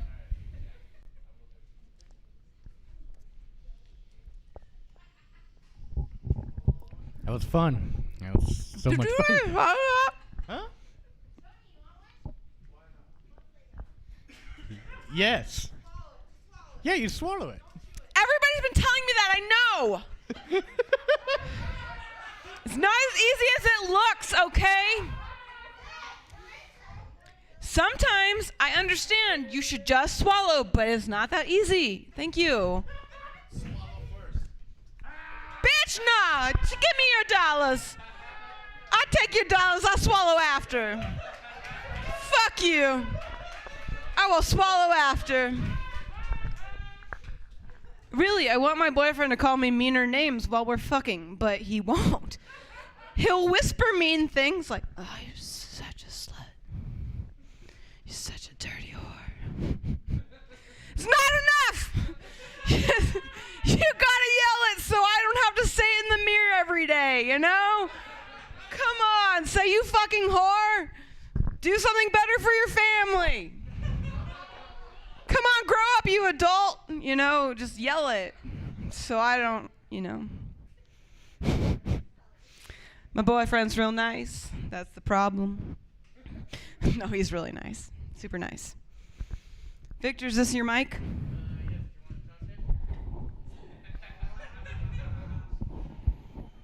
Should I swallow, Victor? Do you want me to swallow? If I swallow, will this make it better for you? All right. Y'all, COVID's got me like, fuck decorative belts. Work or get out. Am I right? Seriously, nobody needs the waistline. I have 3, okay? Come on. Stupid shit. I had jokes. Okay, I'm ADHD and can't listen to what I'm telling people. So, okay, jokes. Oh my God, okay. So you know that Wet Ass Pussy song? You guys know Wet Ass Pussy? Have you heard the edited version? Wet and gushy? Would you rather have your children hear wet and gushy or wet ass pussy? Because it just sounds like one word where you're like wet ass pussy and you're not thinking about it, but like wet and gushy. Also, it's WAP. Like, what the fuck? You should be wet and pushy. Which sounds bad. That sounds even worse than gushy, which I get it. But like, why are we editing songs? Why is pussy a bad word? It wasn't a bad word before everyone else called it like a mean thing, but once it's desirable. No, don't say that word.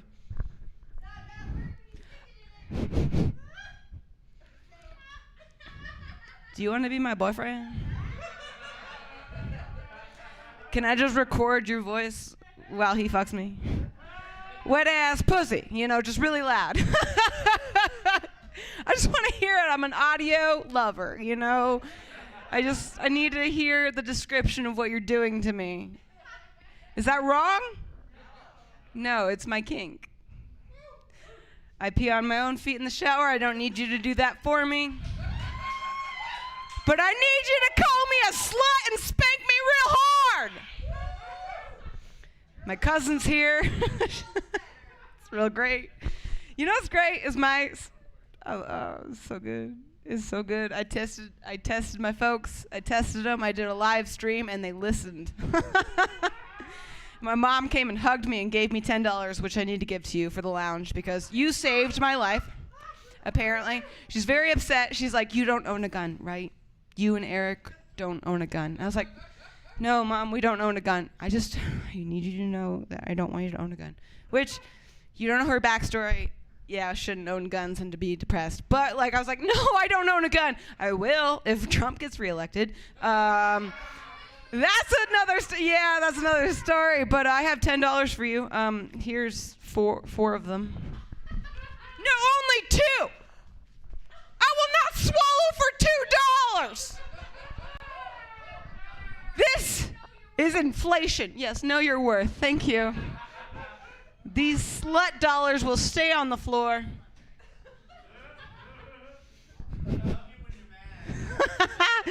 Ooh. Sugar daddy come back with more money. I've been watching Pose on Netflix, guys. So good. So good. I was like, God damn it, I should be a dom. You know, all you have to do is like, fuck you. Fuck you harder. Never have sex. You just shame them. I know. Like, I've been trying this new thing called Facebook shame, where I just Facebook Live people who are being dicks, and they seem to like it because they never walk away. I don't know about it. It's pretty good. It's pretty good stuff. All right, let's see what other jokes I had. Oh, yes. I've been thinking about quitting comedy and just doing, like, commercial work. I really want to like work for Trojan, the condoms, any kind of condom. Because I think we have like a very rare opportunity to be like, have like a very sexy scene being like, I'm really into you. I'm into you, baby. No, I'm really into you. I could be really into you, baby. You know. But you don't have protection. And he's like, yes, I do. Pulls out the condom. She's like, that's not what I mean. And then he pulls out his mask and puts it on. He's like, I'll love you any way you want, you know? I don't know. I think we should, like, and then the condom thing, like, make sure you have protection on both heads. Come on, we're missing a prime opportunity of fun condom ads here, y'all. Like, seriously, because, like, it's okay to have sex. Just put both protections on both of your faces. But has anyone fucked with a mask on yet? Seriously? No, me neither. I'm like, is this a kink? Is this a new kink we should get in on? Because, like, I've been watching Netflix, and, like, I have post-traumatic stress already, being like, stop standing so close together! Separate! Why is there such a big crowd? I'm going to be such an old person really soon. And yelling at people for problems that they don't need or want. I have been feeling like an adult recently. I bought a lot of extra hair ties, opened that packet and sprinkled them where I need them, you know? Just a little in the bathroom, a little in the bedroom, a little bit in the car, some in the street, you know, everywhere where you need them. That was funny. You should have laughed. It's fine, you're not used to being an audience as much as we're not used to having them.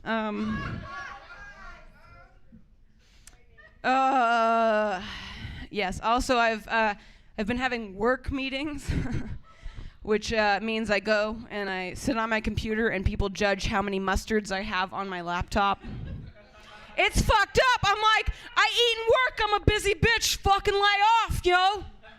But no, they don't care. They don't care. I have lots of flavors: honey mustard, spicy mustard, regular mustard. I'm your mustard gal. Where's the tip for that, sugar daddy? Come here. Come give me another $1. No, you don't. No, I don't come to you. That's COVID. You come to me with your mask on. Don't you wave your dollar at me. I am a bartender. You need at least 5. I like this guy. I won't do anything for him, but I like him. Seems like we only have a minute left together, so I wanted to leave you with this. You guys are new, right? You're friends of Monica? Come back every week because Monica is great and so are you. And we need the laughs and we need the love. Oh, are you coming to me? Are you coming to me? Are you coming to me? I only had. See, you ask for what you need in this world and it brings it to you. $1 at a time. I'm going to take the slut money. It's good. You've made this night way more fun. I will slut for you with jokes any night of the week. Come here though, because you all are very pretty, and I'm a pansexual, which just means if you wash it, I'll eat it. So come back, y'all. All right, see y'all later. One more time for Haley. Woo! And all of all this tip money is a good time to remind you guys to support the lounge. We have, I noticed a little GoFundMe page on the Facebooks, where you guys already raised $1,000 or more or less? See, that was like a guess. I mean, like last time I checked was like $950. It has to be 1,000 by now, maybe even 2,000. I don't know. I mean, like, we need 10. They need $10,000. Take me seriously, the man without a body. So, all right, we have 5 more comedians for you tonight. Actually, 6. We have 6. I'm sorry, I'm not good with counting. All right, are you ready for your next comedian? All right, give it up for Eugene Baseman.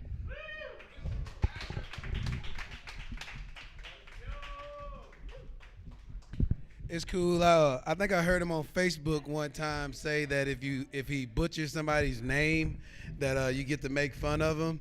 Didn't you say that? Oh, okay. All right, because me and my wife was trying to debate which Chucky movie we saw you in. But I'm here from I'm originally from Nashville, Tennessee, and I know a lot of people don't have respect for the South. I have to clear up some stuff. I mean, it's the difference between black and white in the South, and one of the differences is like black people will not sleep with their cousin, but we will steal from them, so it's just, you just got to keep your valuables put up.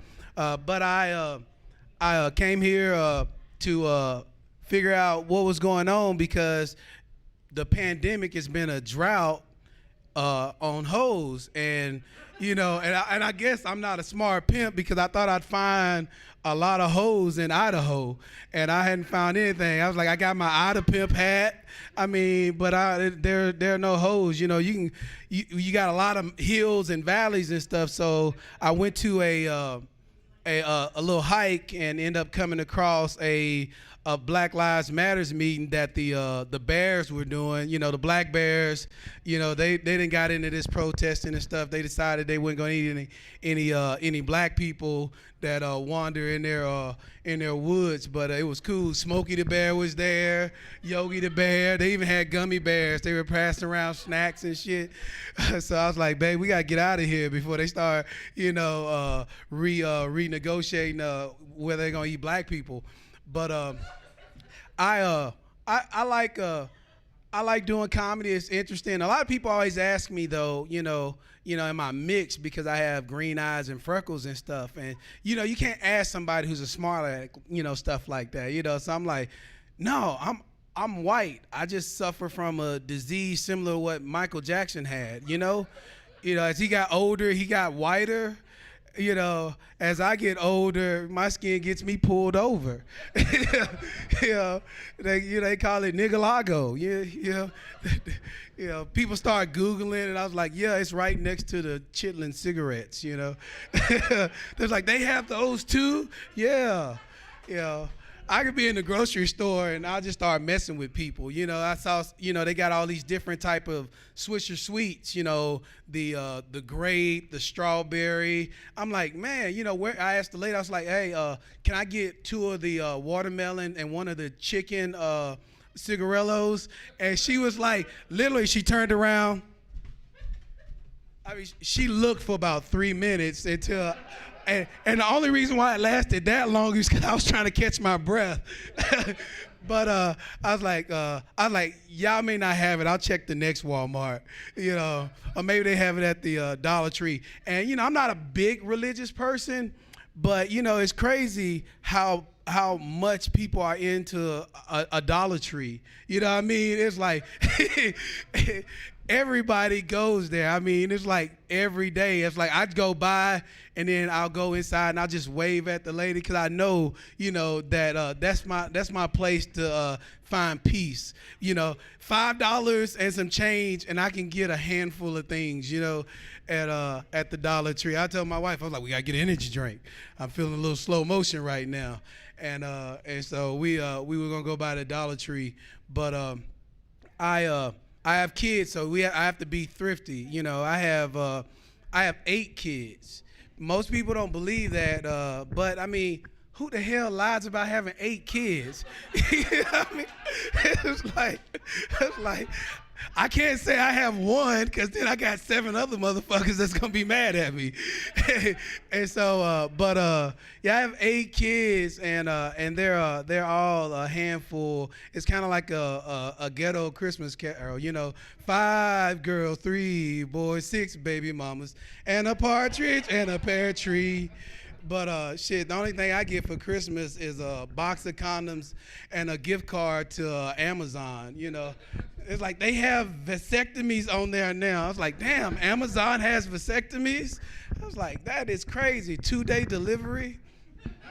I was like, I'm never sleeping around my kids. It's like they really be like, hey, Dad, do you have any other kids? I saw this girl that kind of looked like us that was with you. I was like, that's my new wife.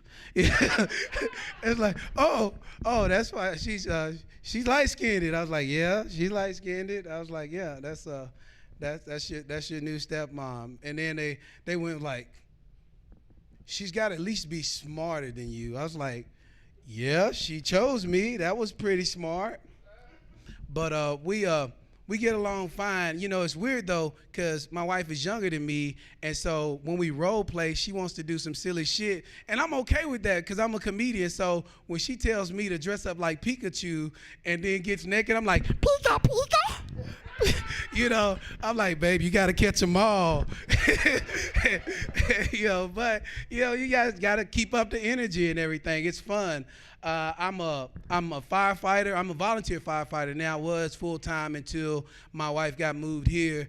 And so we get these weird, crazy calls. And instead of talking, so much about my sex life, I figured with everybody else talking about their sex life today, I would tell you about one of these crazy calls we had.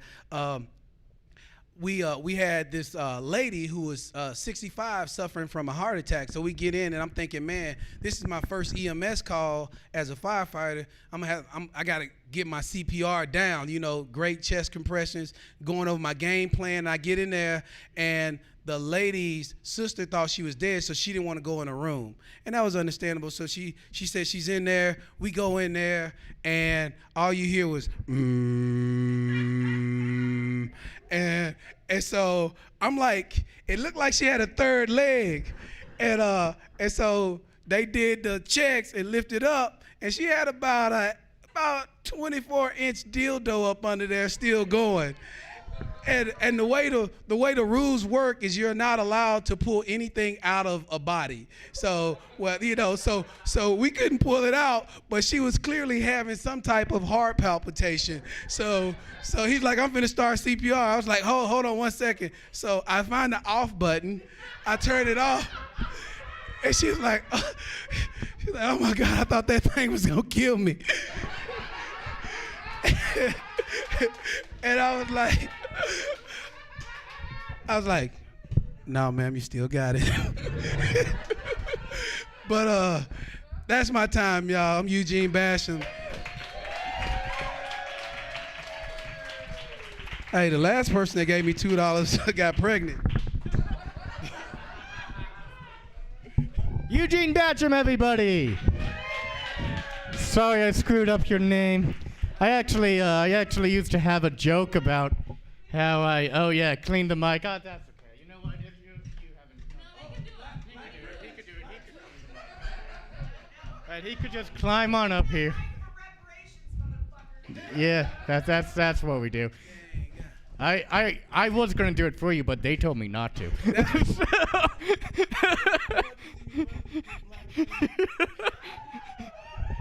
Yeah, it's kind of like our only joy now.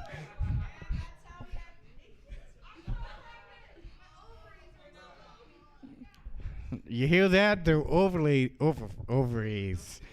They were exploding. Okay, I'm really sorry.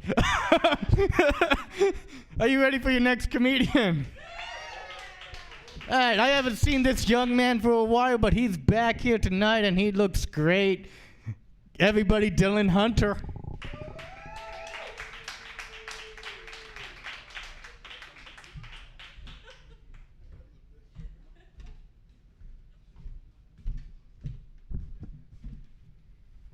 Hello, lounge at the end of the universe. How we doing tonight, huh? Give it up for everyone you've seen tonight. They've all left here with at least $2, and I gotta say, that guy, I think he's made himself scarce. That guy's like, there's how many more?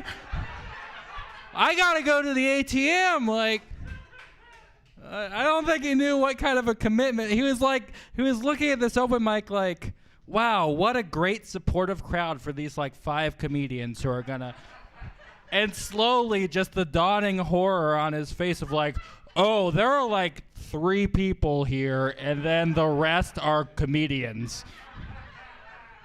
And like, welcome to an open mic. Yeah, we like to pretend that it was different but in the before times, but no, not too much.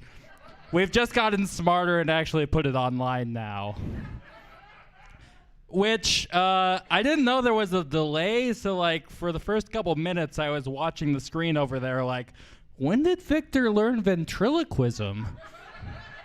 This is amazing. Why are we all not applauding right now? No, anyway, my name is Dylan Hunter. To be honest, I looked like this before it all broke bad. Just so you're completely aware, I was always walking around like Abraham Lincoln if he gave up. Or Mark Zuckerberg if he grew a conscience. Oh, shit. This is kind of on me, huh? I thought Farmville was bad. No, I look like this. And the worst part about that is my girlfriend is a hairstylist.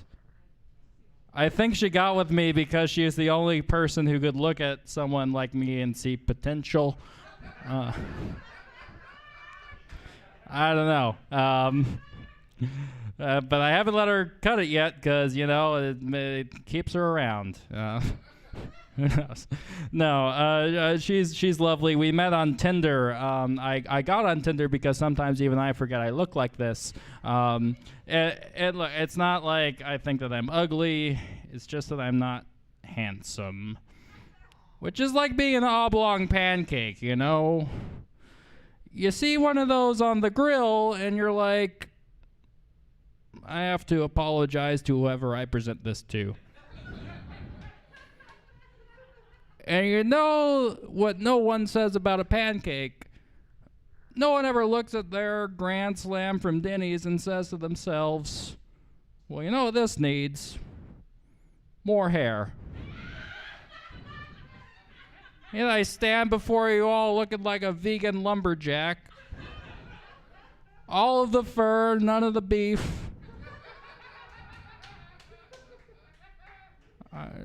Nobody ordered that. It was not on the menu. I have not done, as Victor said, I have not done an open mic in a long time, but you know, open mics are a lot like riding a bike. If you ever see one of your friends doing that in the middle of the night on a Wednesday on a live stream, you should be concerned.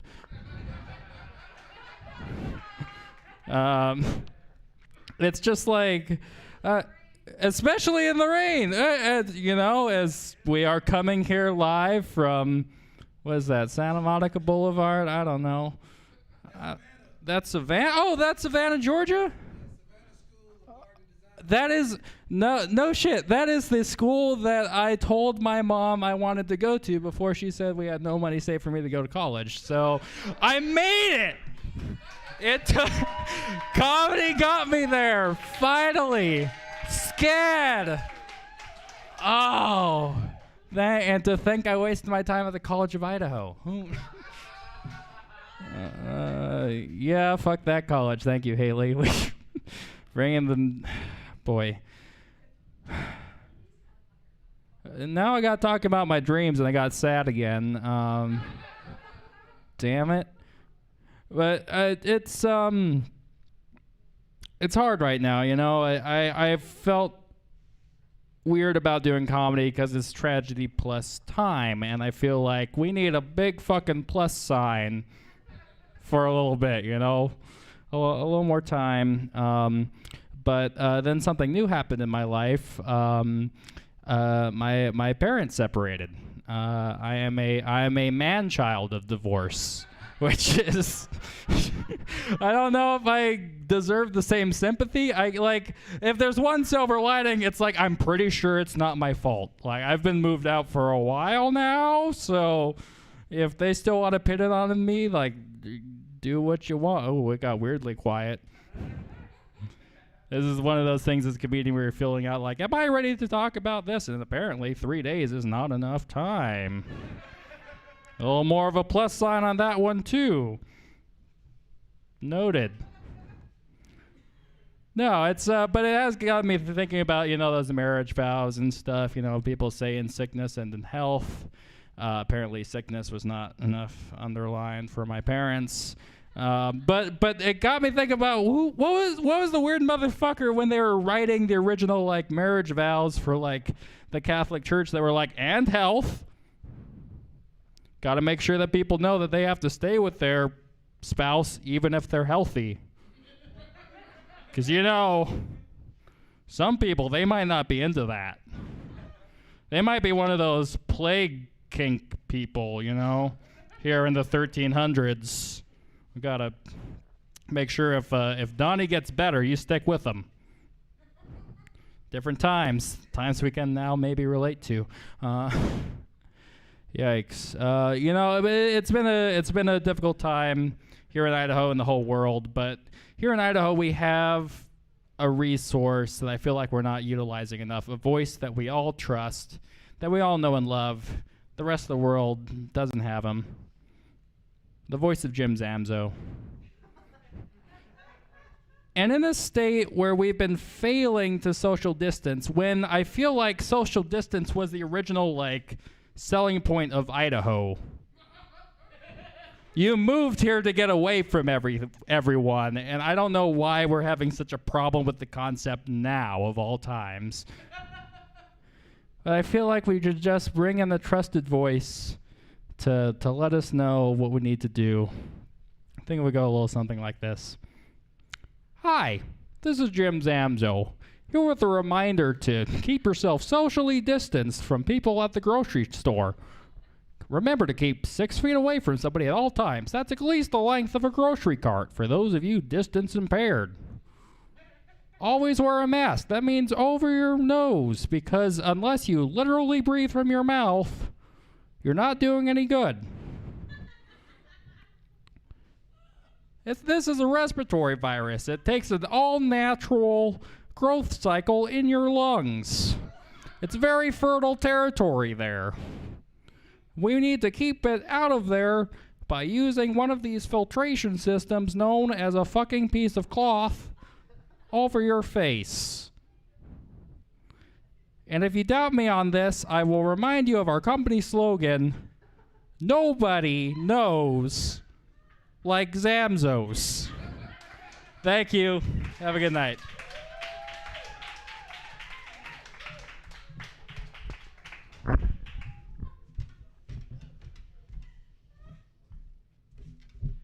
One more time for Dylan Hunter, everybody. Yeah. He spread it a little bit on me. That's okay. All right. You guys ready for your next comedian? Okay, he just came in. He's a good friend of mine. He also used to be my roommate a couple of months back. Ladies and gentlemen, Cody Connolly.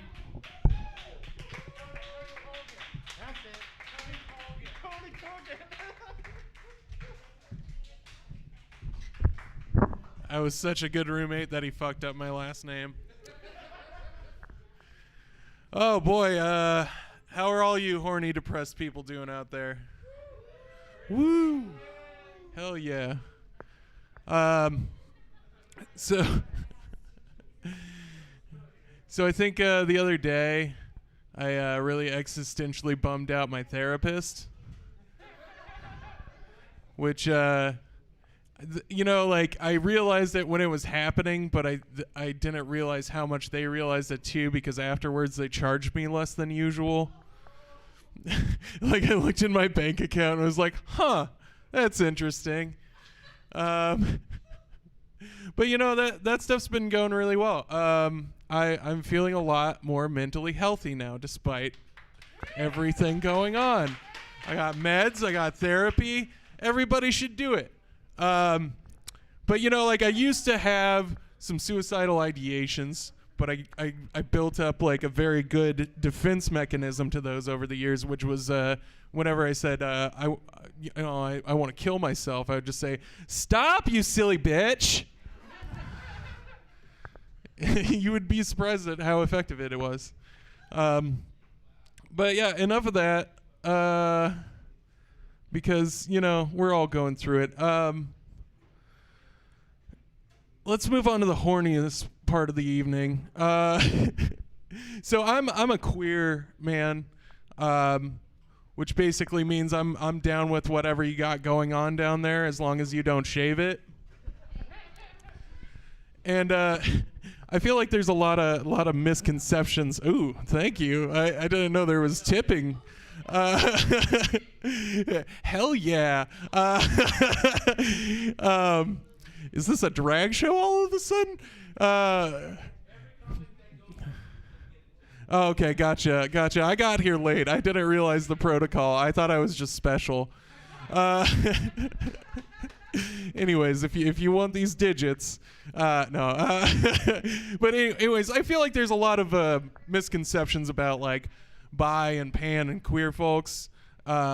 People just think we're like greedy, genital hoarding goblins, which is not a nice thing to say about somebody, but also I've never felt so seen in my entire life.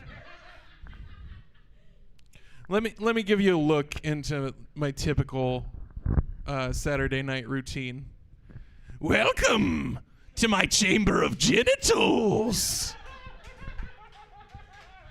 You have chosen right to swipe right. Yes. Before you may enter, you must answer 3 riddles and listen to my TED Talk on bi-erasure in the media. Riddle number 1. Airport bathrooms are my steez. Tap my foot, I'll suck your D. Who am I? Yes, Larry Craig. That's a 13-year-old reference, I believe, but I knew Idaho would get it. All right, how about this one? Skin tag, living and breathing, I am a quitter. Who am I? Mitch McConnell.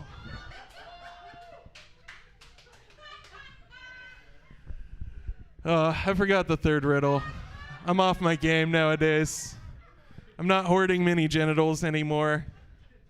The halls are empty. The display cases just, sit dusty.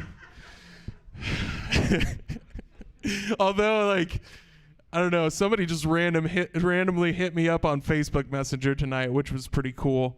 Anyways, have you cried so hard that your cat got mad at you before? Just see, that's the old diversion, the old switcheroo. I'm going back to the depression stuff.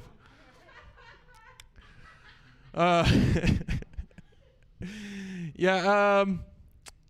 I totally fucking forgot jokes because I've been locked up inside for months. So, you know, all I have to say really is what is it with kids these days? These fucking millennials.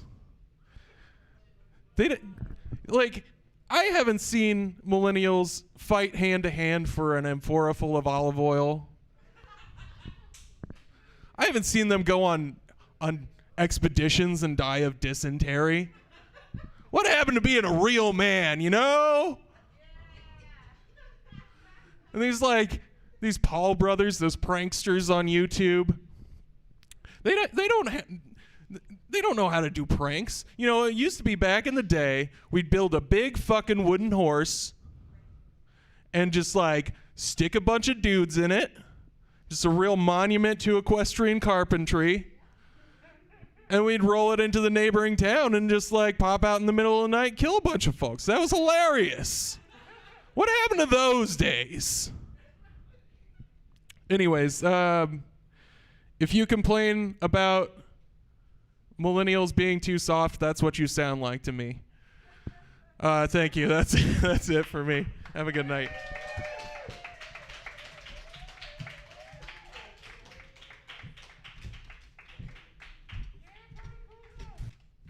Yeah, one more time for Cody Cougans.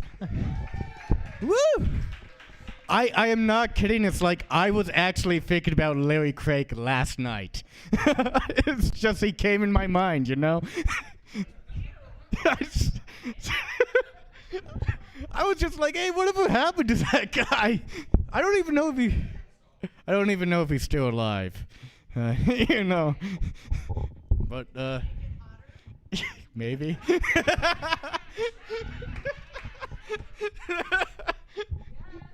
Oh, God. All right, you guys ready for your next comedian? Oh, my God, she is onto some amazing things, as I'm sure she'll tell you. Ladies and gentlemen, Reese Samuels.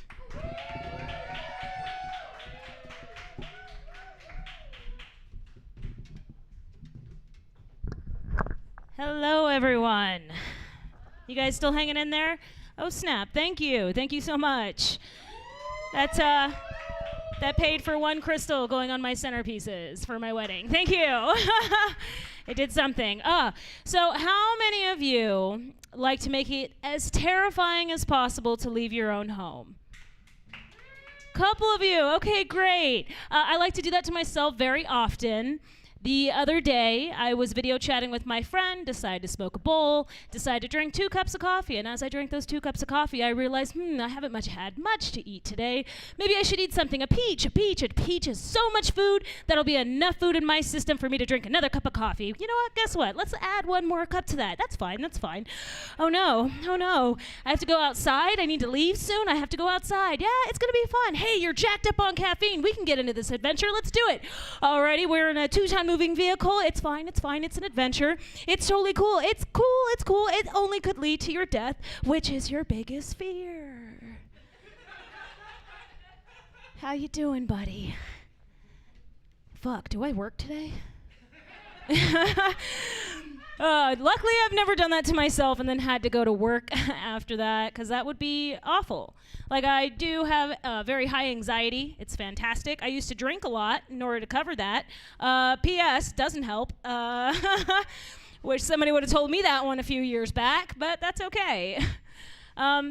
Yeah, I don't drink, and it's okay for everybody else to drink around me. It's not really one of my triggers for it to be around.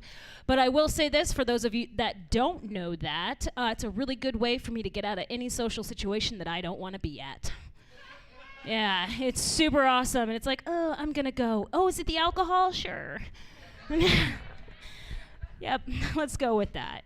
A lot of the times they usually are really drunk, and I'm like, all right, I'm so tired of hearing I love you for the fucking 50th time. I get it, and I'm out. But being sober, it's found me in a really good position. I find myself in less trees. I don't know how you guys get when you drink. I get really hyper and want to climb shit. It's not fun, but I did find out that the Boise Fire Department will come help you get out of a tree if you get up there and figure out and can't figure out how to get down. I was stuck in a tree for 3 hours, and we waited 3 hours because I was like, hold up, because if the cops show up, I need to make sure I blow under. So I was at least smart about it in that way. Quarantine was great for me, honestly. I had a lot of fun during my quarantine, got some much needed time off, played a lot of board games, and I read a lot of books. I am a book reader. I read 7 books, totaling in a little over 6,000 pages. You can ask Cody, Victor, or Jake, who you'll see later. I was buried in books. It was fantastic. But I like reading fantasy novels, and sometimes in certain situations, I find my fantasy novels bleeding into my real life. Like April 2019, I actually got a work injury, had a pseudoaneurysm around my pancreas. So I was bleeding on the inside, and I had to have emergency surgery, and I finished 2 fantasy books in the hospital. And after a while, they recommended me getting up, walking around. I was like, cool, dope. So, P.S., don't know why, but they had me in the maternity ward after my surgery. Start with that. So as I'm walking down the hallway quickly just changes, and I'm walking on a battlefield. The kingdoms of Drastus and Dragdadoon are fighting. I'm a high mage in charge of all the elven archers. And all of a sudden, I see this young mage just running towards me, and she has a bundle in her arms. And she comes up to me and she lays the bundle upon me and she's like, quick, it's the new king. You must hide him. Take care of him. Take care of him as your own. Hold up, as my own. Nurse, this lady just handed me her baby. That bitch is running. She is fucking going. I learned 2 things on that hospital trip. I can hallucinate on painkillers. And that woman was clearly not ready for motherhood. No. I was like, I don't know why she trusted me, but I was like, take it, I don't want to drop it. So, no, I don't have children. I don't really like kids. Yes, thank you. I like the one applause. She's got my back. I don't like kids all that much, but I do have a niece, which is kind of close enough. I raised her for a good portion of her life. And it was like, it was awesome. It was like I got to be a little kid again. Wake up early on Saturday mornings, watch cartoons, eat about 2 bowls of Lucky Charms. Yeah, and then my sister would call me and ask me if I was ready for my niece to be dropped off. I'm like, oh yeah, bring her over. I'm primed. I think I know how to do this. But we did have some interesting situations. Like, they say that kids say the darndest things or whatever. I say, fuck that. Kids say some fucked up shit. Like to hurt your feelings. The first time she ever met my fiance, we had met at lunch one day. He gets up to leave, and she was like, oh, Auntie Reese, I really like him. I'm like, aw, so just warms my heart. And then the bitch kept talking. She just lays her hand on top of mine and just goes, oh, and Auntie Reese, I'm so happy that you're not going to die old, alone, and with a bunch of cats. I was like, damn, what's your mama been saying about me? Shit. I don't even own any animals, all right? I mean, I talked about getting a dog, and now I have one, but it's just the one. Another thing, this was definitely one of those situations where, like, I was a really proud aunt. She called me up, and this wasn't even like the kids say the darndest thing. It was just really great, because she called me up on the phone, and she's like, Auntie Reese, I need some advice. She was about 7 years old, and I'm like, okay, what do you need?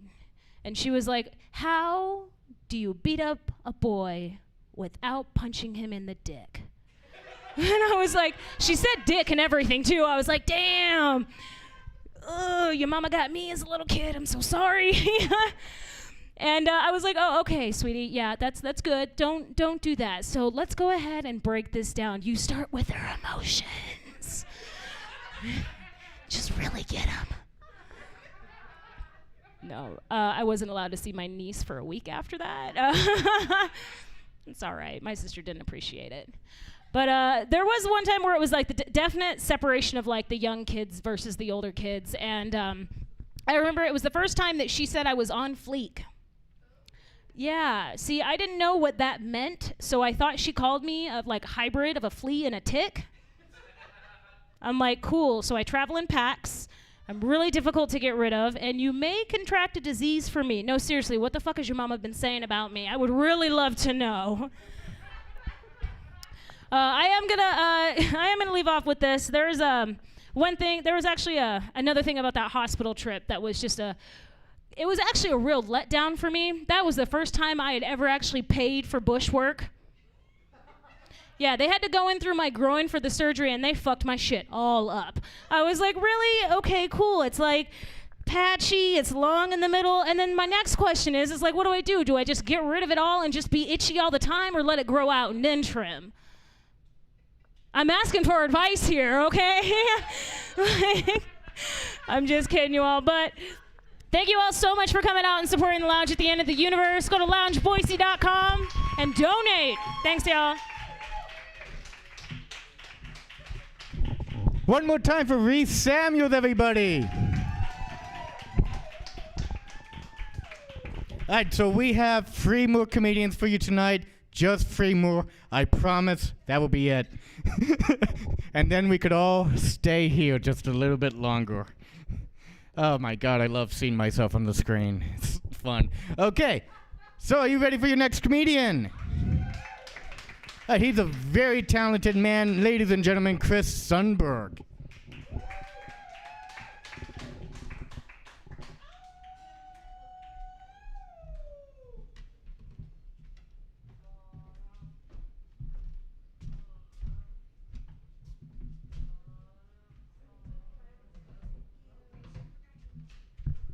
Reese, you forgot your money.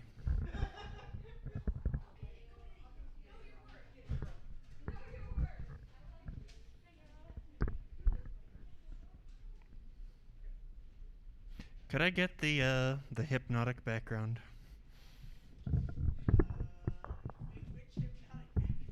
The hypnotic hallway.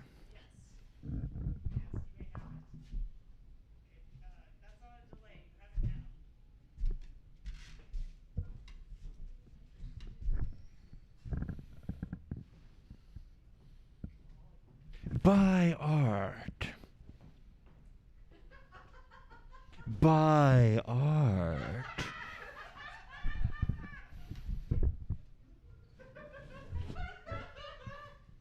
Buy art.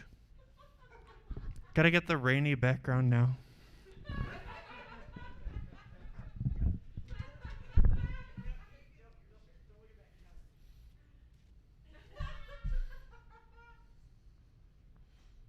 Buy art.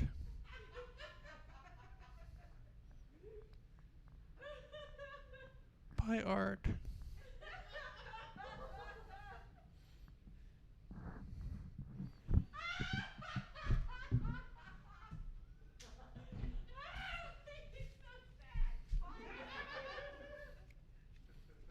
I'm glad you found that funny.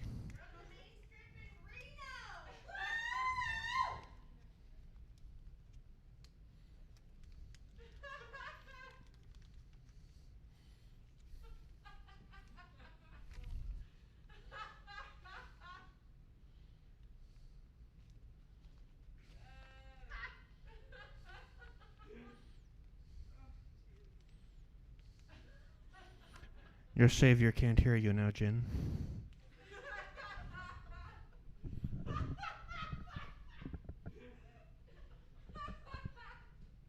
Sup, my vaginas?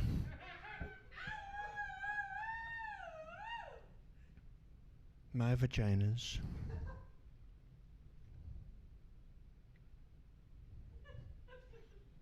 Labia majora. Labia minora. Clitoris. Found you.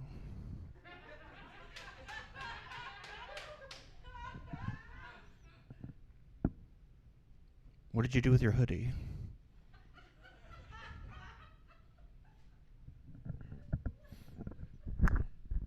My vagina has a first name. It's num num num num num.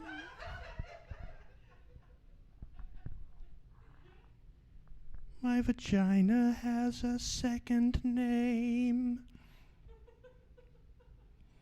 which is also num num num num num. Vagina is crazy, man. Do you think that it's still misogynistic to call a misogynist a cunt? Well, I'm leaning towards yes, personally. Like, you have a better voice than I do, certainly, because you have one, but,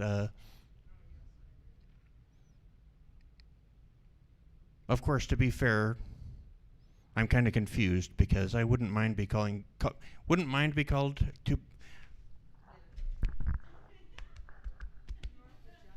I wouldn't mind being called a cunt. Thank you. I'm all wet now. But to be even more fair, when I picture it, I'm imagining myself like swooping and diving in and out of the clouds, dodging sky dicks, searching the majestic mountain tops for hollows to settle down in near my favorite flowers so I can deploy my proboscis and sup of the sweet nectar.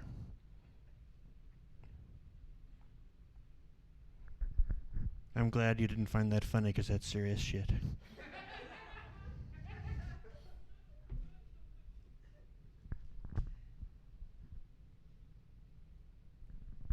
Christopher Michael Sundberg, proud cunt.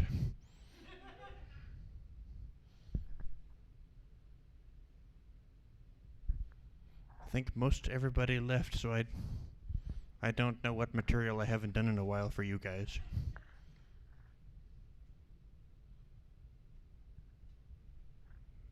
No, dead grandmother, I've done that a lot recently.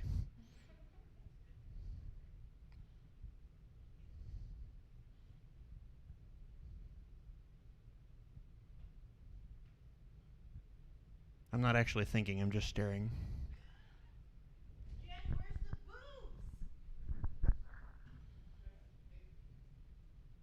I'm right here. Oh, the boobs. I thought you said booze.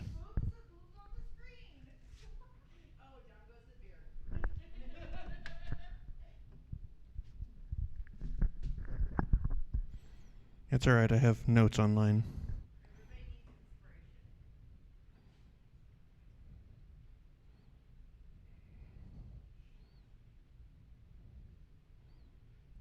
Did you know that in a parallel universe, Bill Nye is a supervillain?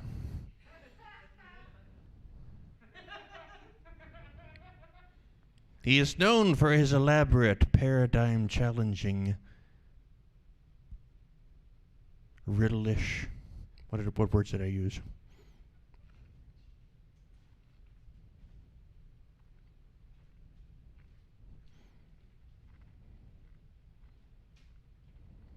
I should do more open mics.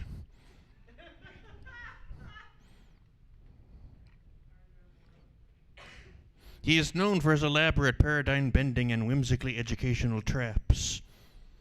As a target suffering the machinations of his demented genius falls into the final lair, as they all inevitably do, he delivers his catchphrase, "The end is nigh."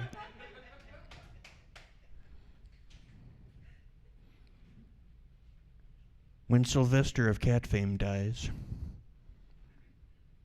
he will go to hell, where they will bury him in sweet corn and lima beans. He will suffer forever in succotash.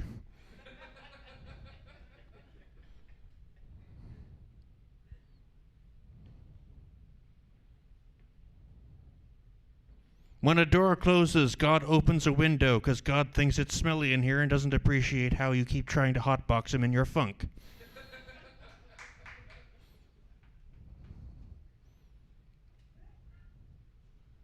I Googled the term cumber so I could write a play entirely for the purpose of having the opportunity to say cucumber.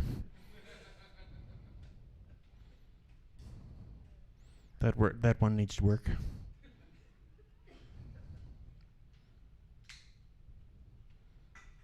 I look like a sad horror dog.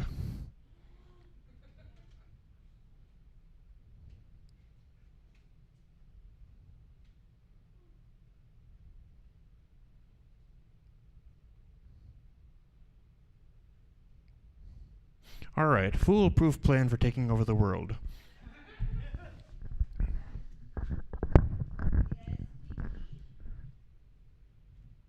No, Pinky isn't the one that had the plans.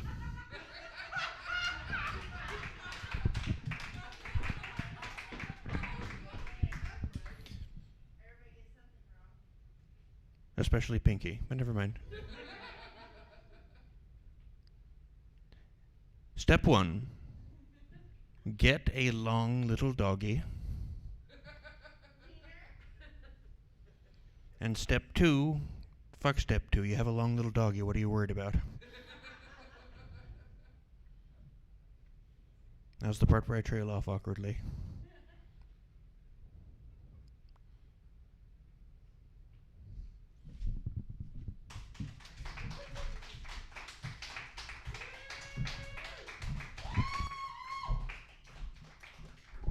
Woo! Chris Sundberg! With a beautiful art project, you know, that is going right on the refrigerator. I love you. Alright, we're gonna get this show moving along. You guys ready for your next comedian? Yeah, finally, as she says.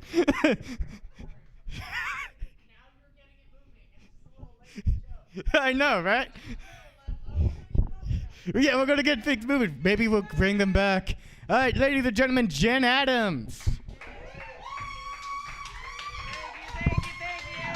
Yay! All right. Hey, what's going on, everybody?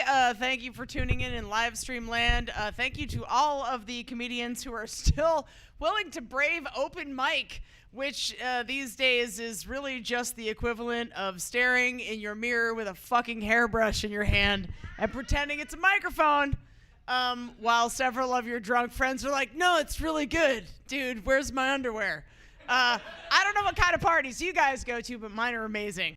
So, especially in these times, give it up for Chris Sundberg, who, by the way, I don't know if you know this, but that set was prolific. It was prophetic. You have no idea. Here's the thing.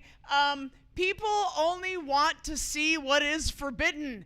And basically, he just give you a bird's eye view of future strip clubs. That's because you can have your vagina all out and your tits all out, but you better wear a fucking mask, so I would like to see your face. Tips, please, bitch, yes. Just a big, giant Liberty fan of money around the mask. Like, no G-string, no, it's the F-string, bitch, it's the face string. You put the dollar in there because I got to see your nostrils, and I want to fuck one now. That is amazing. That's what we should do. Yeah, you just...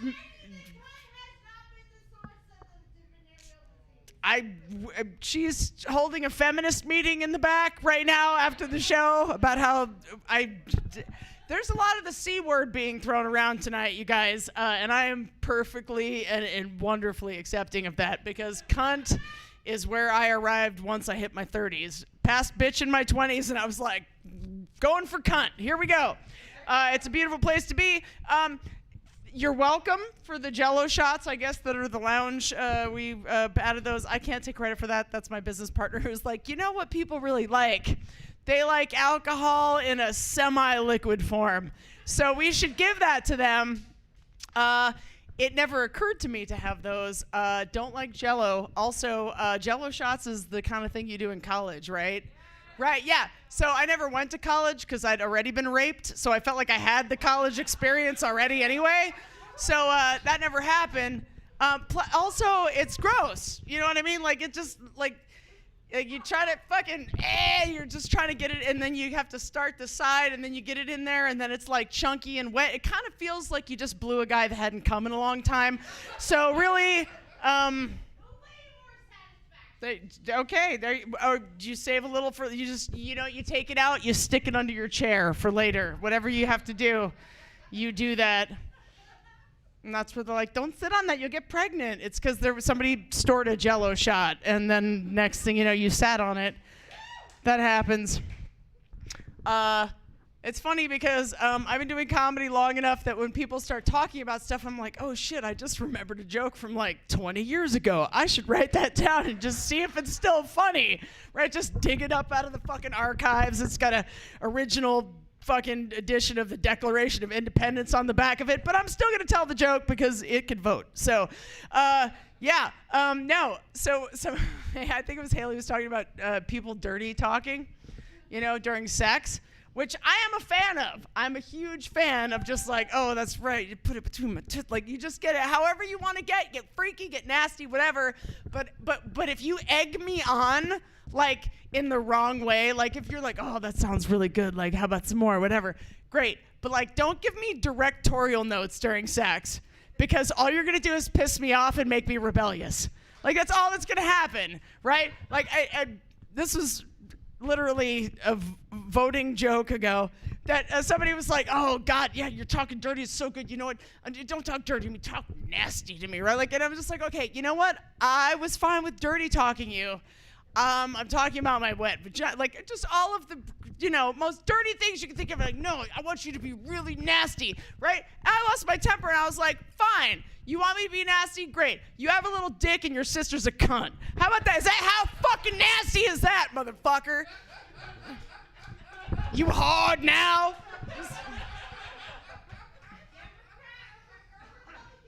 I'm just saying, do not tell me about that shit.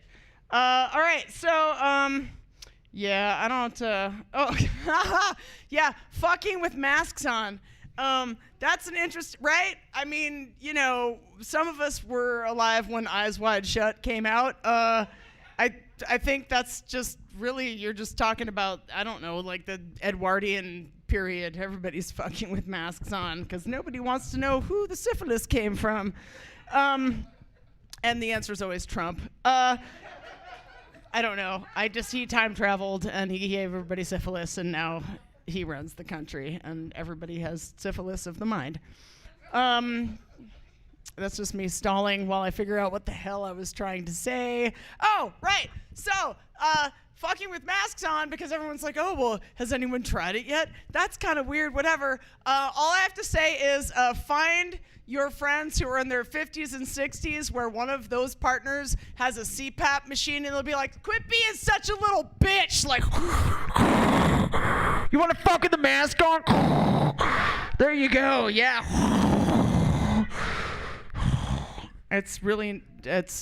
We have it pretty good because at least yours has a wacky graphic on it. So, it isn't just like, if I take this mask off this person I'm fucking, they might die. Maybe that's a kink. I don't know. Does anybody actually know? That could be a kink. Maybe it is. Like, I'm going to fuck this person because they're going to die, maybe. Like, that could be a thing. Could totally be a thing. All right.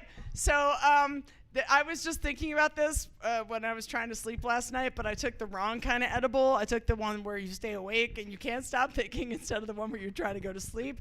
So I was laying there and I was thinking about how much I love tits. Right? Anybody else love I just love tits. Tits are amazing. Tits feed us when we are little. They come in all shapes and sizes. Every time you peel off a shirt, it's a beautiful surprise of some kind. Tits are incredible. I love big tits. I love little tits. I like differently shaped sized tits because, then now you're really paying attention. Like, is it? I don't, like, camera one, I don't know, but it's just I like the ones with the inverted nipples. That's really fun, right? Or the little itty bitty tiny like little goosebump ones. It's just like, thank you. There's no potholes. I'll just go right for the little. There's nothing wrong with tits. It doesn't matter what the tits look like. There's still fucking tits. That's why people are like, dude, that's tits. Yeah, because there's nothing more perfect than tits, you guys. Tits are fucking tits. Yeah. Tits are tits. I love them. I love playing with them. I love looking at them. I've looked at all of yours, whether you're a male, female, whatever the fuck. When you walked in, I looked at your tits. I did that. I did. I'm just fascinated. I think they're amazing and incredible. I love man tits. I think those are, especially with if there's giant areolas on men's, like that's interesting. And I dated a guy who had big, giant, I just called them Areola 51 and 52 because they were so fucking big. And it was amazing. I was like, those are so unique. And everybody's tits are, it's like a snowflake. Everybody has snow tits. They're just beautiful and different and incredible in so many ways, and they give us nourishment and encouragement and motivation to do things. We're like, I might get to feel tits. Like, yes, we do things for tits. I just have them finally, kind of like this. I never had any, so maybe that's why I'm obsessed with tits. Like, I was what Wingfield would call a lowercase A cup till I had a kid. And then I was like, oh shit, there's bumps, like after that, which was amazing because I was like, I have titties. Like I could just play with and I did. I still do. I still play with them. I'm like, these are so fun. And they're amazing. I love them so much. But I wish I could have like really big, like, okay, and this is how obsessed with tits I am. Like, I'll look at regular size ones, but then like really really, really tiny or really, really big. Like, we're like, I'm like a triple G. I'm like, I want to see you crush a can with your fucking tit. Right? And I'm sure you've seen that lady on the internet. Has anybody seen the lady who does the can crush? Oh my God, she has these gigantic, I mean, like, they're just, like, you could be like, I will float away with this titty. Like, it's just huge, like, fucking hot air balloon. And she takes them and she puts a soda can, and then she takes her tit and she goes, boom, like, just crushes the soda can. And it's a cool trick. And then, like, I have to think about, like, how many other things did that lady try to crush? Because once you realize you can crush things with your titties, like, it becomes like, I'm gonna, like, I don't know, were there small animals involved? Were there, I don't, like, like, I don't know, like, hey, there's a water bug in the back. Oh, I got this, motherfucker. Boom, like, just, and then what a wonderful way to die. Let's talk about that, right? You're just a bug and you're just like, I'm just gonna eat this little piece of toothpaste. Holy shit, a giant tit, oh my God, thank you. Poof, dead. I don't know. I'm just saying, if I had big, giant, like, triple G, I would dribble those motherfuckers like basketballs. Be like, yo, who wants some of this motherfucker? That's right. Double dribble, bitches, double dribble. I don't know. Basically, the point of that is I love tits. Good night.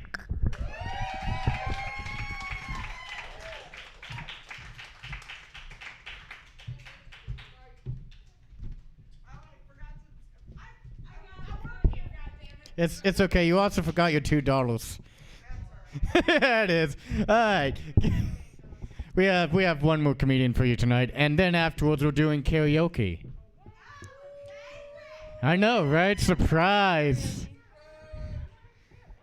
Yeah. I know, right? Your next comedian, he is getting married on Friday. Friday. Hold on. Karaoke happening after. Why is it happening though? Oh, what? You little bitch, why is it happening? Because we wanted to throw a special bachelor party for Jake. Yeah. Who's here for Jake's bachelor party? surprise night, so you better be good, bitch, because they're all here for you. And I'm sincerely sorry it took this long. Hey! I know it took so long, but we love Jake.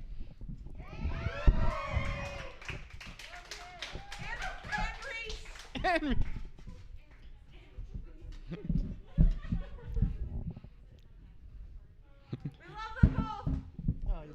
Oh, God. And Reese and Jake, we love them both. They're getting married on We Friday. love them both. We do. We hope they both. Oh wait, that was not even. Oh, that's a terrible. Oh no, not bad. I did a good job. Look at that. Ow! Ow! How many people are still watching the live stream? Oh, cool. Great. All right. Okay. Further ado, ladies and gentlemen, Jake Myers.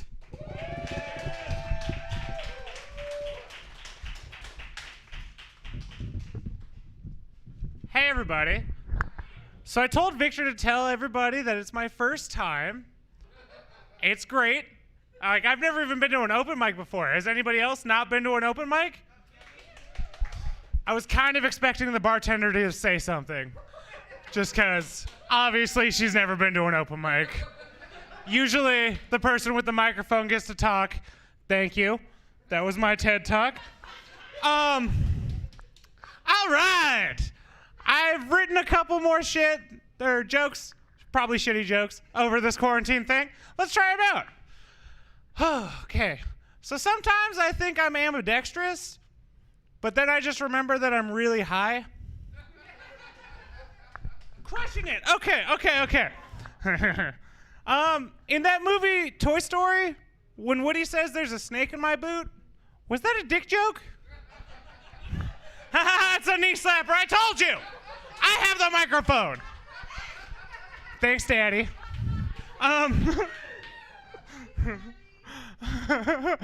Oh, the knee slapper bit. That's new. It's fun. Like his wiener. It's fun. Okay. So I've decided if I was a beer, I think I might be PBR because I'm way more liked than I have any right to be. And also, if I've been around since like 1844, I might win at least one blue ribbon. That's all I'm saying. That's just playing the numbers. I told you!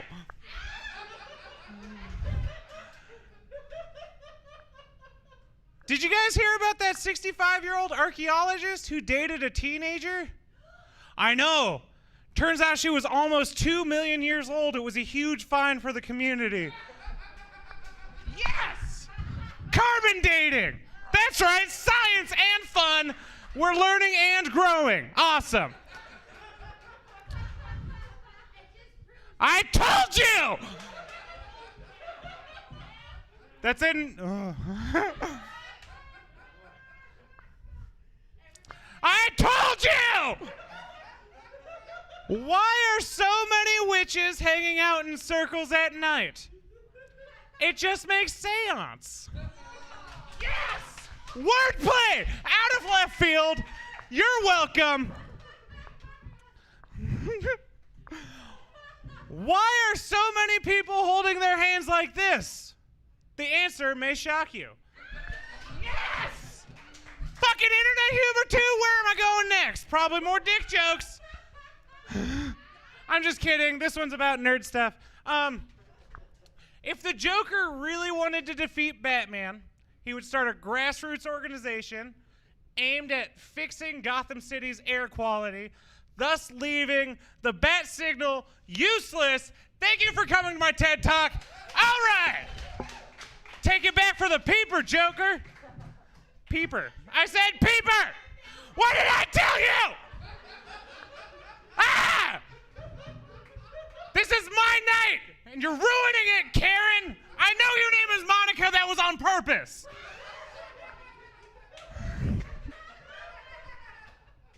Oh.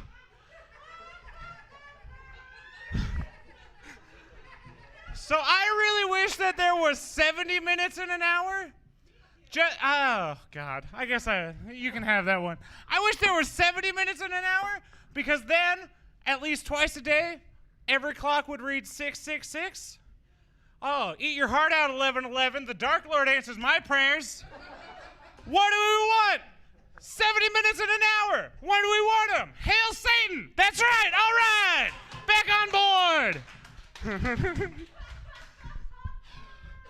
So, Corona shit. This is my Corona jokes now. That's called a segue. Maybe you guys know about them. They're cool. One thing I've noticed about social distancing is that 6 feet looks a lot shorter of a distance than it is, which brings me to my next point about inches. I'm just gonna do that now. I'm just gonna make a noise. It seems like a good time just to make noise while somebody's trying to say something. Doesn't it, Karen? That's twice. So I kind of like social distancing just because I really like to fart in public. Oh, it's great. That gives you time for somebody else to just walk into it and they maybe think that there's just something wrong with the environment.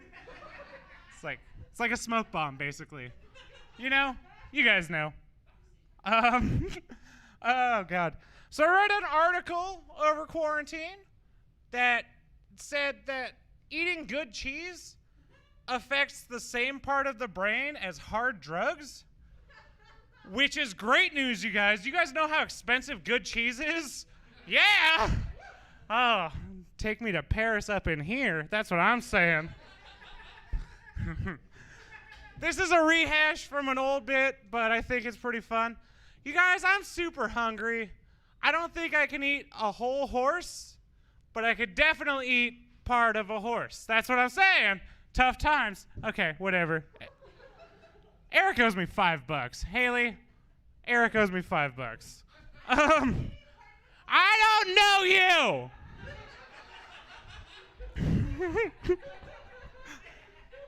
So everybody's talking about banging. I'm gonna too. It's fun. I don't like to listen to music when I have sex.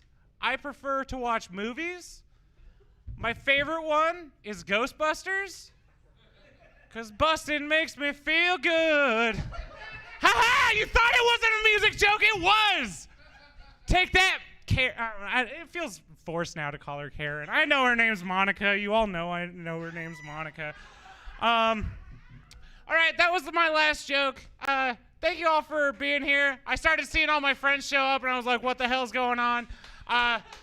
They're all here because I get to turn into an uncle on Friday, you guys. It's awesome. Yeah! Oh, and the best part about that is I get to marry the most fucking gorgeous woman who's ever lived. Oh, God, everybody should be jealous. Eat your heart out, world. Thank you, guys. I'm Jake.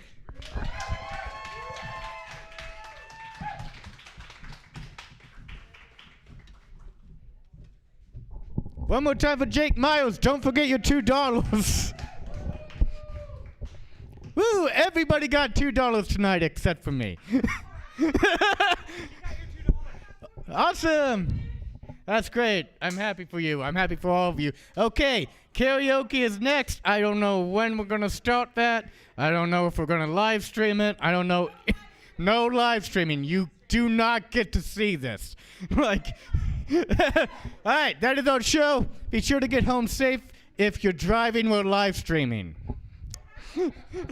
The Lounge at the End of the Universe became a reality by pure luck and a lot of determination. We opened our doors on May 11th of 2019, and it's been a passion project from the beginning. All of the people running the lounge are artists and performers, and we've all struggled financially and sacrificed in lots of ways just to do what we love. So taking the leap to venue ownership with no startup capital and just opening lines of credit and jumping in, it was scary, but this was our chance to bet on ourselves, and we felt like if we didn't take it, that we'd all regret it. What's unique about the lounge is that it's a gallery, performance space, and community center, and a lot of collaboration takes place between the artists and patrons across all kinds of mediums.